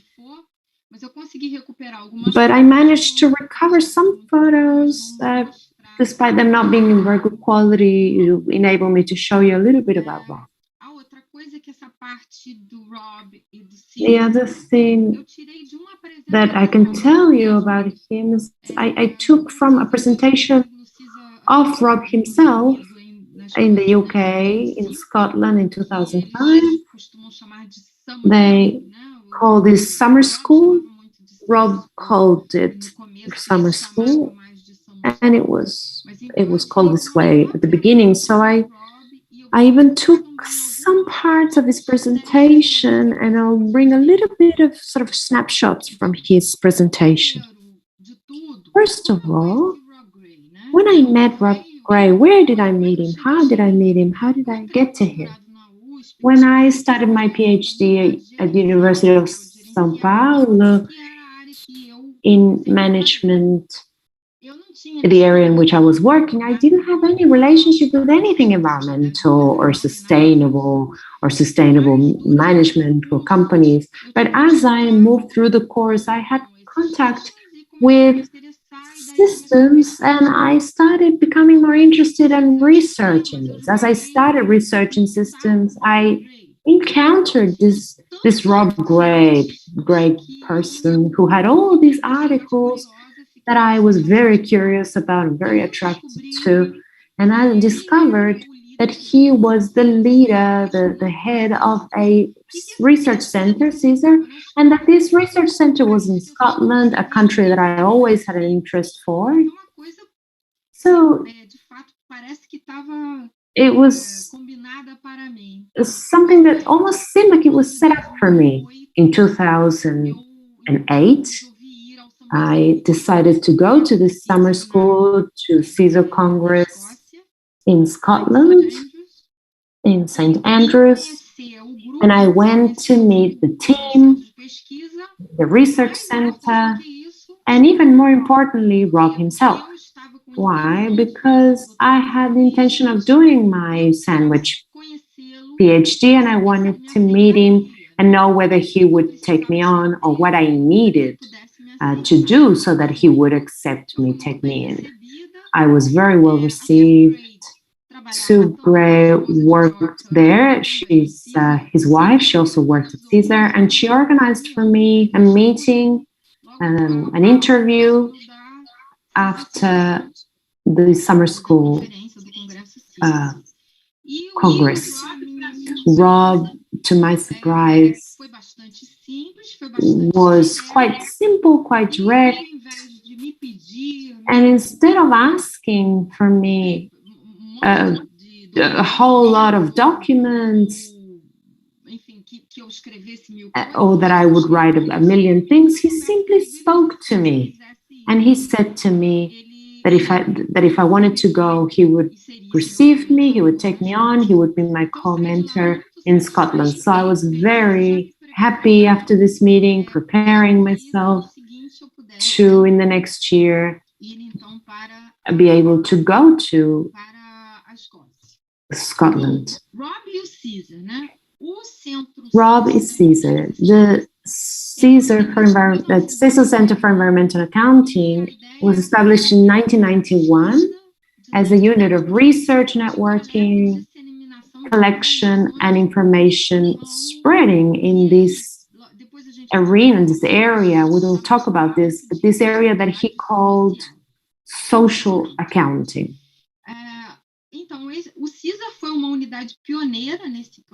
CSCA was a pioneering unit in this field of studies and has an international reputation that is much greater than its physical size and its financial resources. I'm sorry to interrupt. Would you be able to disable your subtitling? How do I do that, Professor? There is a little button on your PowerPoint presentation which you can, oh, it's appearing in Portuguese as you speak. I believe Leandro might be able to help us. He's from the technical team, because you're being translated into English, interpreted into English. So there's no need. Leandro, are you able to go in and help Professor Yara? Professora, nesse momento, um tanto quanto complicado, mas a opção... Right now, we can't see the subtitling, but the option for subtitling, where is it, Leandro?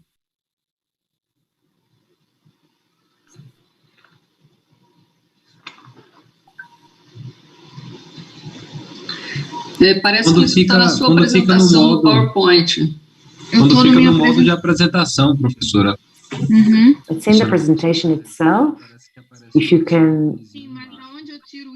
Yes, but how do I take it out? I have no idea. You will see it as you set up the presentation on the little corner. Acho que no canto direito. On the right-hand side. Esse botãozinho aí que a senhora passou o mouse em cima, desabilita ele. Yeah, that's the one. That's the one. Perfeito. Yes, perfect. Wonderful. Thank you very much, Professor Araceli, and thank you, Leandro. I'm so sorry for interrupting. No, please don't. It happens. I enabled it because in other congresses it already appeared in English, but as there's no need for it today, the mode is different. We will continue then. CSCA has this international reputation, which is much greater than itself. So at St. Andrews, when I arrived at St. Andrews, I was very surprised by the fact that Caesar is just a little room, a little library of Professor Rob Grace, who's just an assistant. And I was very curious as to how he was able, or that team was able, to produce so much worldwide from a place that was restricted physically with few resources. And in actual fact, today, we are midway through a pandemic, working greatly virtually.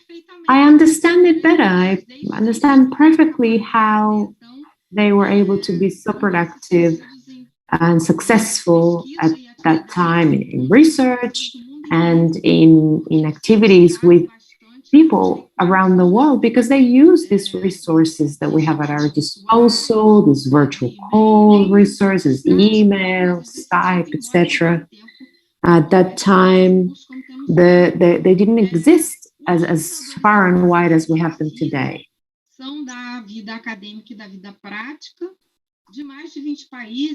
20 countries and 750 members in those countries. This information might be might not be current, but you can have a look at the website. This center, which today is based and supported by the University of St. Andrews in Scotland, in the UK, in the United Kingdom, it was already started by the University of Dundee and later on by the University of Glasgow from 1991 to 2004. And in actual fact, Rob was the one to be in each one of those universities in those periods. So Caesar followed Rob Gray, so to speak. It followed its founder. The center was created and led by Rob Gray for many, many years, joined with other professors like Professor John Davington. And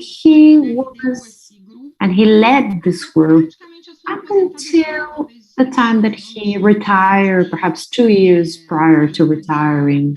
He wasn't the chair any longer. CISA was created with the aim to collect and spread information on reporting on social and environmental accounting theory and practice.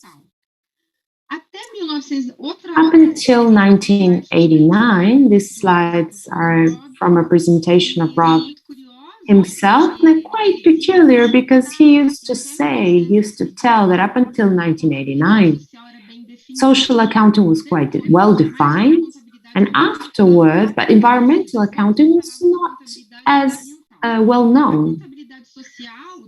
Social accounting, we'll see later on, has a very strong focus in employees. We did work with Professor Araceli where we confirmed this. And in that time, up until 1989, sustainability, Rob himself used to say, was quite nuts as a concept. Or was a concept for nutters. There were only 6 academics in this field in the United States and a few around the world. That they were actually totally immersed in this social accounting or social and environmental accounting. In 1991, CISA was created, which was supported by the Association of Chartered Certified Accountants, SACA, and by the KPMG. We'll see that as soon as Rob graduated, he worked for KPMG as an auditor. So in 1992, the first summer school began. We know it up until today. It happens up until today. As Professor Shaw was able to show us, she showed photographs. I had the opportunity as well to participate in various of those conferences. And it really was a very welcoming environment. From the first time I went, I felt this. In 1992, just to give you a few names from the area, Dave Owen, Tony Tinka, Keith Munders, Lee Parker, Rob Gray, and over 45 participants. It is also curious to know that Rob also always made sure that this conference was kept small because he believed that there was a greater chance if he didn't want to do a conference with hundreds of people, because he thought that the opportunity for exchange of ideas was much stronger in a smaller conference. In 1993, a journal called Social Accounting Monitor was relaunched as under his current name, Social and Environmental Accountability Journal, which was published by Routledge. And so this journal became Caesar's journal, so to speak. For Rob, what were the motivations for Caesar? First of all, to give body to social accountability, give it strength.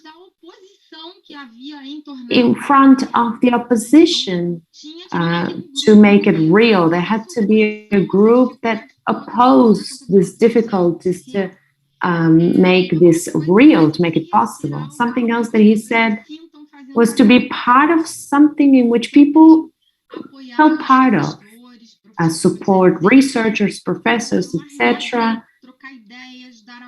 and provide a network, exchange ideas, give teaching support, research and practice, and encourage collegiality. It's very hard to translate this into Portuguese. And, she used to say that colleagues are those that are explicitly united with a common purpose and respect the abilities of one another to work towards this purpose. These were the words of Rob Gray on collegiality. To be part of a family.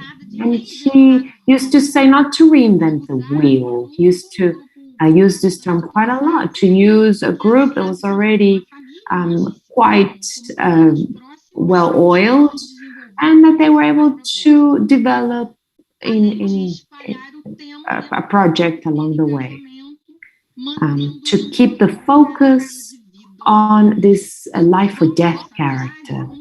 It's a very strong expression. Almost every presentation of Rob had one or more, or many phrases that are quite strongly worded. I can tell you that I had a lot of difficulty in translating Rob Gray. Sometimes I had to translate his presentations, and he was particularly difficult to translate because his language, the words that he used, the way in which he spoke was quite different from everybody else I knew. And Rob also used to say that from a personal point of view, to participate of this group with social accounting initiatives was a way for him to give back because of his privileged position, that everyone in this group was in fact giving back the opportunity to be participating and to have had arrived where they were. And I thought that was fantastic and easy to perceive that his personal motivations and also providing motivations for Caesar. Still on Rob and Caesar, research topics, his presentation, he jokes always saying, if Caesar has any. And here is where we talk about Charles Shaw. He says, what are we meant to research on? Well, we can research on anything. This is a piece of advice that I received from Rob. This was on a day that we were sort of arguing, and he said to me, do whatever it is that moves you, what your soul wants you to do, what you like. go and research something that interests you, that speaks to you. And I think that this, together with what Professor Cho said, it's a way to be successful, to manage to move forward, which is what we want to do. So the research topics give a sense to accounting and social accounting, to make it make sense, social accounting makes sense, engage critically with the practice. This engagement is absolutely necessary, and generate new ways to engage with the practice. You can, what happens with companies when you look at practice in general, and in this group, this is something that the group encountered, so they wanted to give it a practical focus. In Brazil, perhaps it would be a professional focus. Something else in terms of research topics for CSCA, very strongly engaged with empirical study, which leads us to going back to practice again, focus on education. Also something quite peculiar that he used to mention in this presentation was engagement with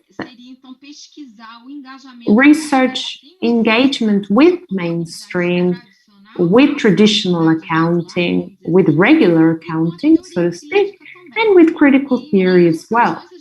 And in other occasions, we know that critical theory sort of went against CSCA sometimes.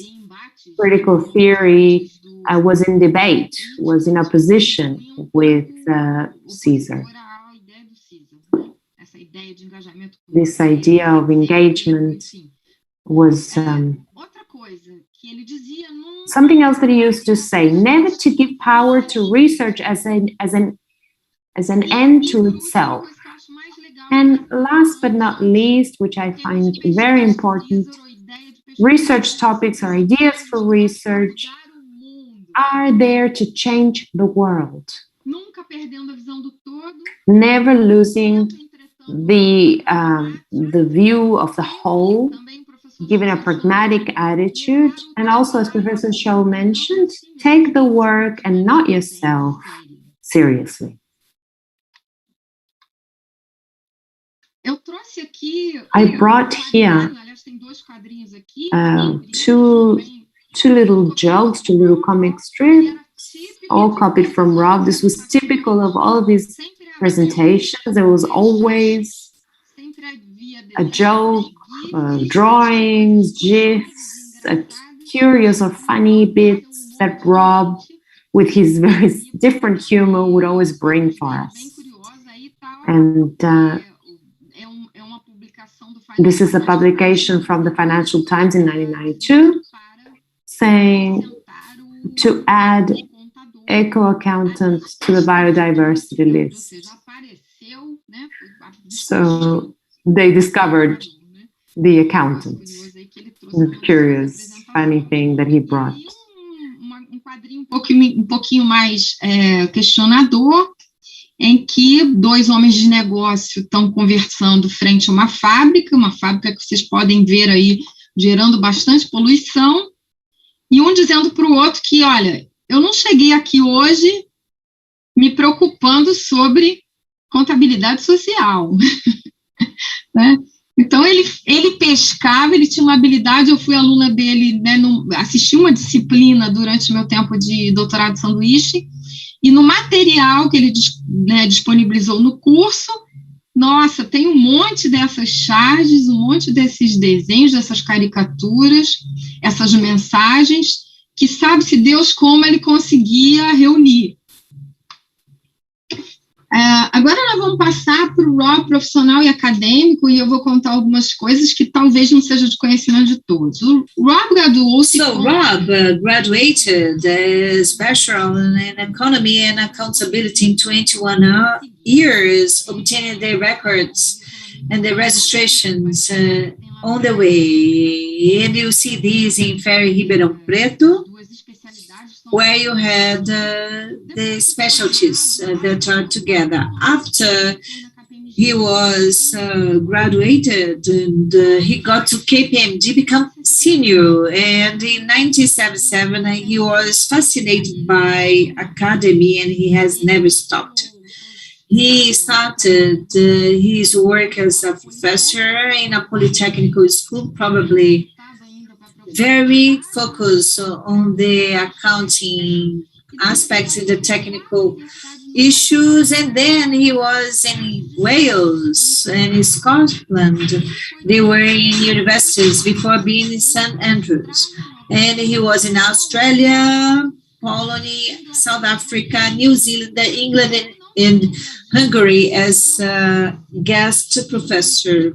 I have this in the curriculum because I need his document when I had to go to St. Andrews to do this sandwich PhD.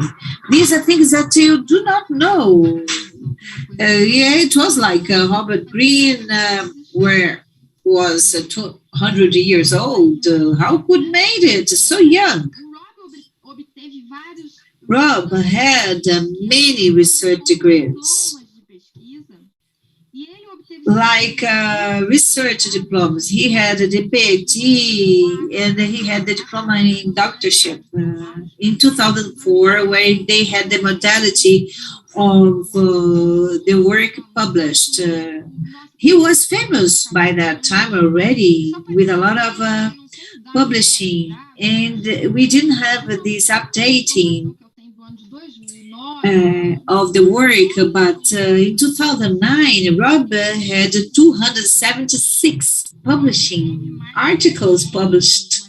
So he had 10 years of intensive publications to 2019. 2020, he had something, but in 2019, he had many authors in the entire world.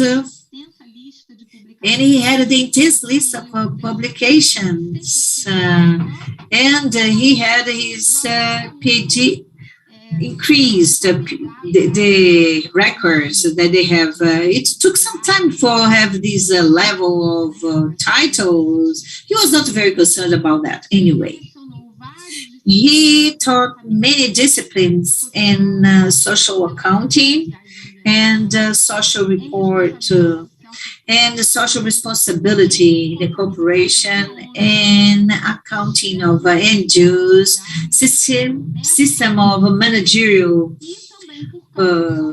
work, systems of research. And he had this background as an accountant. He had some financial disciplines as auditing, analysis of financial demonstrations, international accounting, and theory of accounting. And then I have this introduction of financial accounting as a main spot. So it's good to tell a story about that even though all the notorious reputation as renamed professor and researcher, well known all over, he had this point, and in the last years of university, he liked to have this introduction of financial accountability discipline for the young students. Just recently getting to the university. So it was a tremendous opportunity to make students with this theme, this concern in their mind about the awareness of the financial accounting. This was an open window to make a difference in these account students, administrators in the future.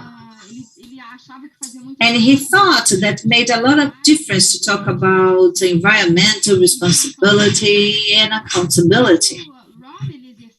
Rob had many administrative roles and leadership in those universities. that he was. He was a member of organizations, associations, editor and proofreader of many publishers, and had a long list of awards and honors from different backgrounds, including, as you can see, the picture, who this gentleman is. He received this award as a member of the Order of British Empire in 2009, related to his achievements in the accounting, social and environmental accounting, in the scholarship, in the academic universe, in the practical universe as well. So he had this important award recognition. But don't think of that Rob thought it was something formal. No, I had this picture when I had this email that he sent to me, that it was a joke. He said that Prince Charles, he had a kind of nickname for Prince Charles. So he was a very good human, in such a good mood. Even in this moment of his life, he thought it was not that serious. So this is one of the contributions of Rob, and I can realize throughout this time the major contribution of Rob in the academy, in the civil society aspect. So clear it is that the social accounting, what does it mean? He explained that it was a social accounting that is more environmentally directed to sustainability, and social accounting would be something broad, much bigger, and accounting and accountability as inseparable, and the emphasis on accounts. And I will show one of his presentation. It's crystal clear. Accounting and accountability, actually, you have many researchers on these directions emphasizing this idea strongly, and they could not be separated. And Robert Wood, the professor, was very good friends of Rob, was a mentor, influencer. And Rob, I believe, popularized this idea, accounting and accountability as something inseparable. And you had this theory of systems. It was outstanding. This link he did so beautifully to accounting and ecology. And it was published in the journal CEAJ in the edition of the Tribute 2020, October. And Professor Larinaga brought a very interesting paper about this idea, this skill that Rob had in terms of theory of systems, something palpable for accounting and ecology. It's something that I see as a good work done by Rob. And you had other authors that brought these in a more theoretical approach. But the concept of legitimacy coming from the political theories, I will show you a bit of it. What is accounting? This is a slide of the presentation of Rob in the Caesars Berlin 2013. I don't know if you had a CSCA, I don't think so. You had a presentation when you had to go the second time, you had the first time when he had to inaugurate the first edition of Caesars South America. In 2013, he was back and he had this presentation. And this is like just to remember what he was showing to us by that time. And it made me, not only this slide, but before that, I had a contact of this idea of Rob, that the environment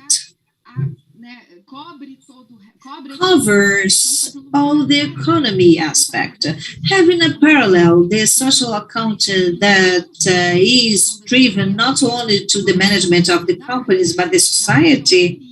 It is the universe of all the accounting, the mothers of all accounting. And for us accountants, it can be daring to innovative. It is actually very daring and innovative. And we are so used to have an accounting as a technical skill. Another thing that I like about the skill of Rob to make me to understand the accounts. What are the accounts for? What is accounting all about? I thought it was accounting to count numbers in accounts, but when I had this contact with Rob, he talked a lot about that, about accounting as accountability, to have the subject aspect of it. So the accounts are omnipresent, as old as time.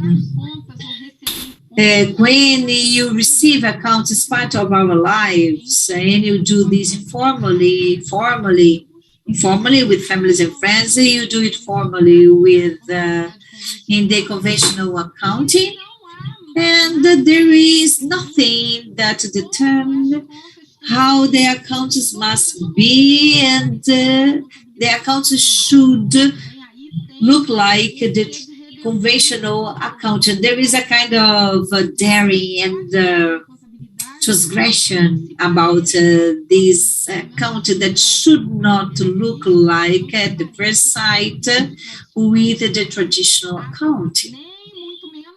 Not even that the accountant should be resistant to change. You have to bring in novelties for the reports. It should not be resistant to serve to the common sense.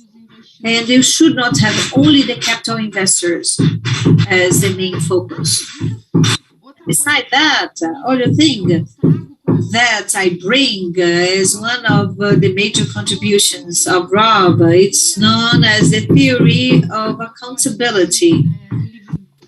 That is in the Gray et al. In 1996, is that understands the society as multiple interactions between stakeholders, among stakeholders, and differently from the theory of agents, it has no fixed point as a major actor. The agent can be as the major agent and can occupy the major agent depending on the circumstances. And you have the example that is the government, the agent. And the agent and the company can impose, and you can go and you have the country and you have the creation. Principal daquela relação. Então ele trazia essa coisa de que no mundo realista, he would bring this, which in the real world, these people alternate executing their places based on the political or dynamic situation. And this Gray's accountability brought then the accountability to the main sort of society, employee, etc., which don't have enough strength to make themselves represented in front of the agent. So there is the Gray's accountability gives focus on the more frail side, the weaker side of the relationship, whichever one it is. But generally, the state and employees are or represent the position in front of the society and the stakeholders in general as they become the weaker side. So there's a little chart here which I used in my thesis which is an approximation based on Gray's work. Then it becomes quite clear with this where each one comes from, where each element comes from. So we see, for example, we have the stakeholder theory. Where does it come from? And for example, many times he referred to the stakeholder theory as two theories. In fact, one as the traditional or classic one based on the organization, centered on the organization, and the stakeholder theory, which referred to Gray's accountability theory as one with a focus on the agent and the weaker side, the weaker agent. And we also have the theory of the veracity of the organization, the strategic organization. There are authors that talk about strategy and also the institutional theory and traditional one, which we use here, which is the legitimacy theory of the systems, which is stronger from a Marxist perspective, Marxist studies. So all of this makes it possible for us to understand the origins of these theories, how he named them. All of these theories as systemic theories of corporate social responsibility, making it possible for us to understand something that we would have to have a lot of political economy knowledge and even philosophy to understand the origin of. So this was what Larinaga was referring to in his article, his ability to bring the systems theory to something related to social accounting. We will now talk about Rob as a person. Rob Hugh Gray, Robert, actually. It took me a long time to realize that his name wasn't Rob, because that's how he introduced himself. All his papers brought Rob as a name. Very rarely did the name Robert appear. He was born in England in January 1952. He was an Aryan, therefore, and you will understand what I mean with that. Rob, as you can imagine, was a voracious reader, but he was also a writer. And I remember one of his advice, I don't know if it actually was good or bad, because I wasn't able to even get close to that. But he said to me the following: if you want to be a successful researcher, you need to write 500 words per day. My goodness, that's how you understand how in 2009 he had 77 articles, and in 2009 when his final publications. Robert was in love with Sue. He was passionate about her and his two sons. Sue was really an incredible person. Whoever knows her knows this. And they had this couple, this partnership where one complements the other. They were really, Sue is an extremely sweet person. Rob was quite vigorous. So they really counted each other, balanced each other out very, very well, as I rarely seen in life. They were lovers of nature. And so I had the honor of accompanying them to Marajó Island in their second visit to Brazil. And there we were on a raft, a very common, with all the simplicity and all the troubles that bring being in Milan on a raft. There was no separate cabins, nothing like that. Some things were quite difficult to explain for a British visitor. But we had a wonderful time and they were very grateful. We enjoyed ourselves. It was a very secluded place. Sometime later, Sue and Rob felt the need to retribute the kindness, and they took me to visit the Hebrides Islands in Scotland. They chose a tiny little island called Isle of Coll. It was so small that the length, or not its length, but its shortness, as I like to joke, you could fit in a car, and there was just, you had to wait for the car to move to be able to go. It was a very, very small island. I had wonderful days there with them. And I discovered a few other things. I discovered that Rob was a bird watcher, a registered bird watcher, which is something quite common in the United Kingdom, but I had no idea about. He was in love with basking sharks, a kind of shark, just to show you how he really was involved with nature. And I also heard wonderful stories of how they met, when they met, which was quite wonderful for me to hear. We drove through Scotland while listening to rock and roll, Robert Plant and others. Rock and roll was another one of Rob's passions. He had a rock band, and they told me that he was even more involved after he was retired, which happened in 2015, more or less. In 2009,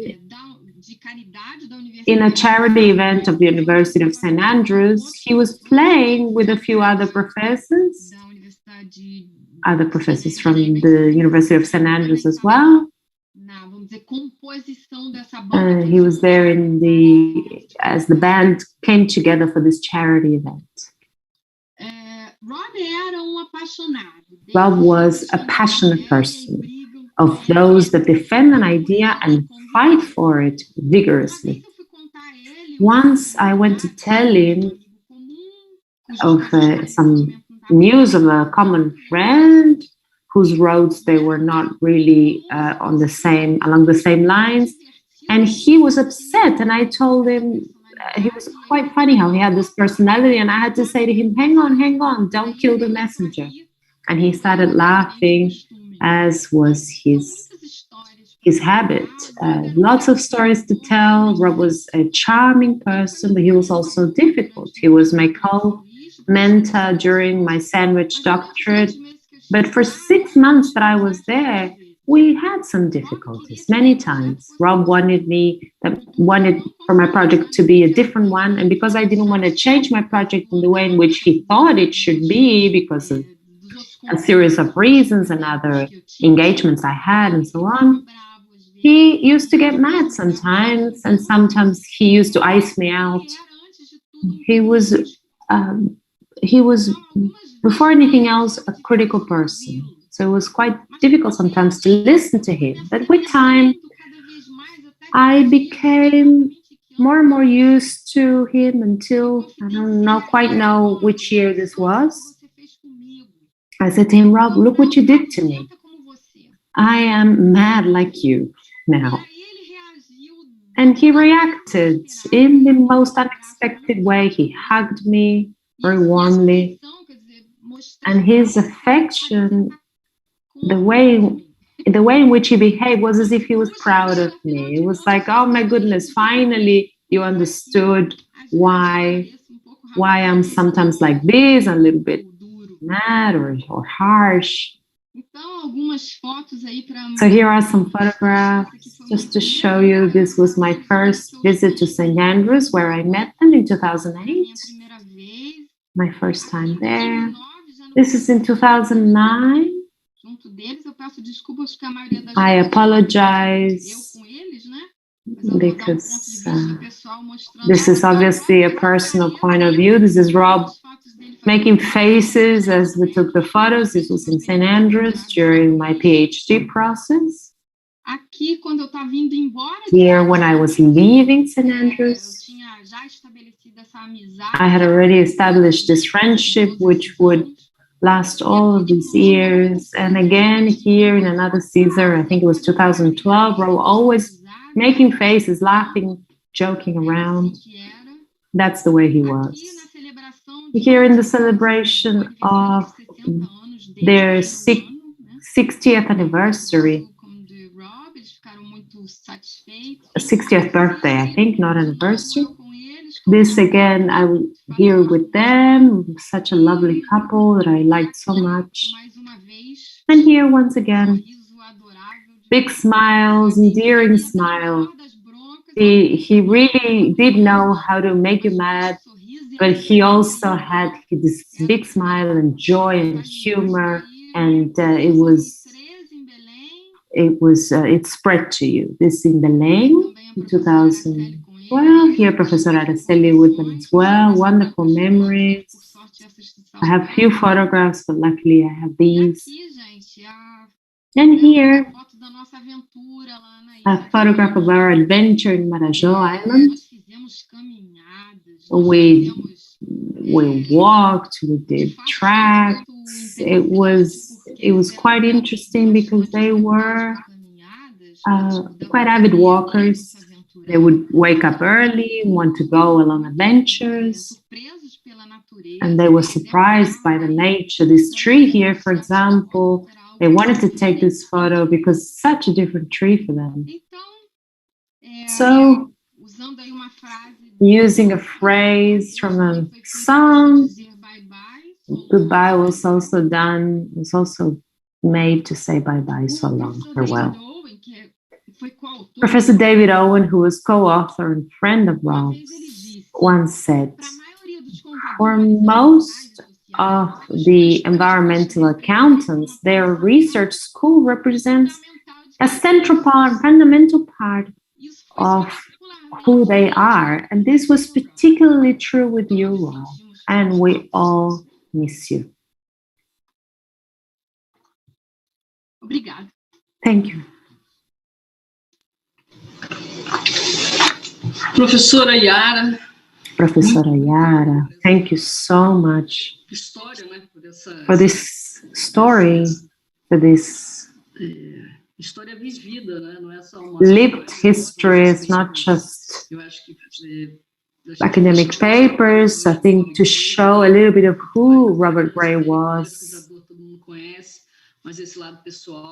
this personal side, this trajectory was really remarkable. I think you also presented the certain things that are important, like Caesar needs to be small, that researchers need to live as if they were friends or family, colleagues, to sharing, not only sharing their research, but sharing their life positions and so on, their ideas, their opinions. So that really is a framework for those who can have that privilege of, or had the privilege of knowing Rob and living with Rob, this elements that you discussed with us, and you really had the ability to convey that to us. Thank you very much. I don't know if there are any questions. I know that we are always looking at the time during events. We will have some parallel sessions in just a short while, but I don't know if anyone wants to ask any questions or make any comments. I don't think so. I just wanted to thank the opportunity and the invitation. This opportunity was also a way to sort of give it closure. I needed this to revisit. And I remember when you talked about this last year, and I said to you, I don't know if I'll be able to do this. I don't know if I'll manage. And a year later, it's still hard for me. I was there in the UK. Unfortunately, because of the pandemic, I wasn't able to visit him. So it was a situation that brought that aspect of being so close and yet not being able to hug him and sue or visit him or support him or be near him, bring a book. So that was quite difficult for me, being stuck in a house while everything was happening. But I think that this reviewing of all this, reliving all of this was very good for me, and I thank you and the events organization for this opportunity, especially you, Professor Araceli. Thank you, Yara.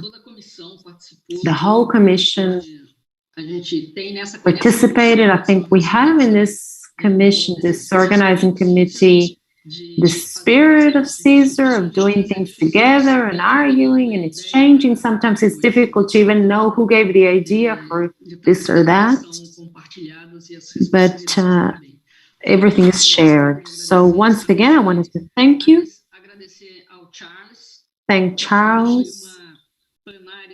It's been an initial plenary session that was wonderful, and this will certainly give us an indication of what's to come in the next discussions. I wanted to remind you that the workrooms will not be broadcast on YouTube, but the links to go in are available on our website, on the conference website, and on YouTube as well. We have made these links available for you to access the various workrooms.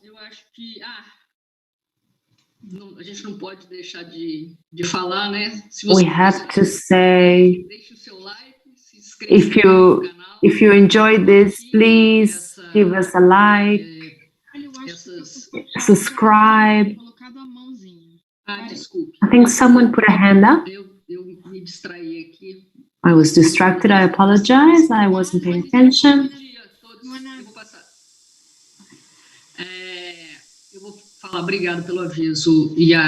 Thank you very much, Yara, for letting me know. Charles, if you want to speak, please. I think Yara did a wonderful job of capturing Rob's legacy. I didn't want to obviously jump in too early. I couldn't help. Also thank you for giving the opportunity to relive this and also to share some of my insights earlier. So again, I look forward to seeing you in Brazil soon enough. Thank you again. Ok, thank you, Charles. Obrigada, Yara. Obrigada a todos que nos acompanharam e thank you everyone who is with us, and we hope we are going to get together in the work tables of discussion in our groups and other interesting lectures that we collected with all of our love to give our contribution in the accounting area. So see you soon, and let's see each other in the work sessions.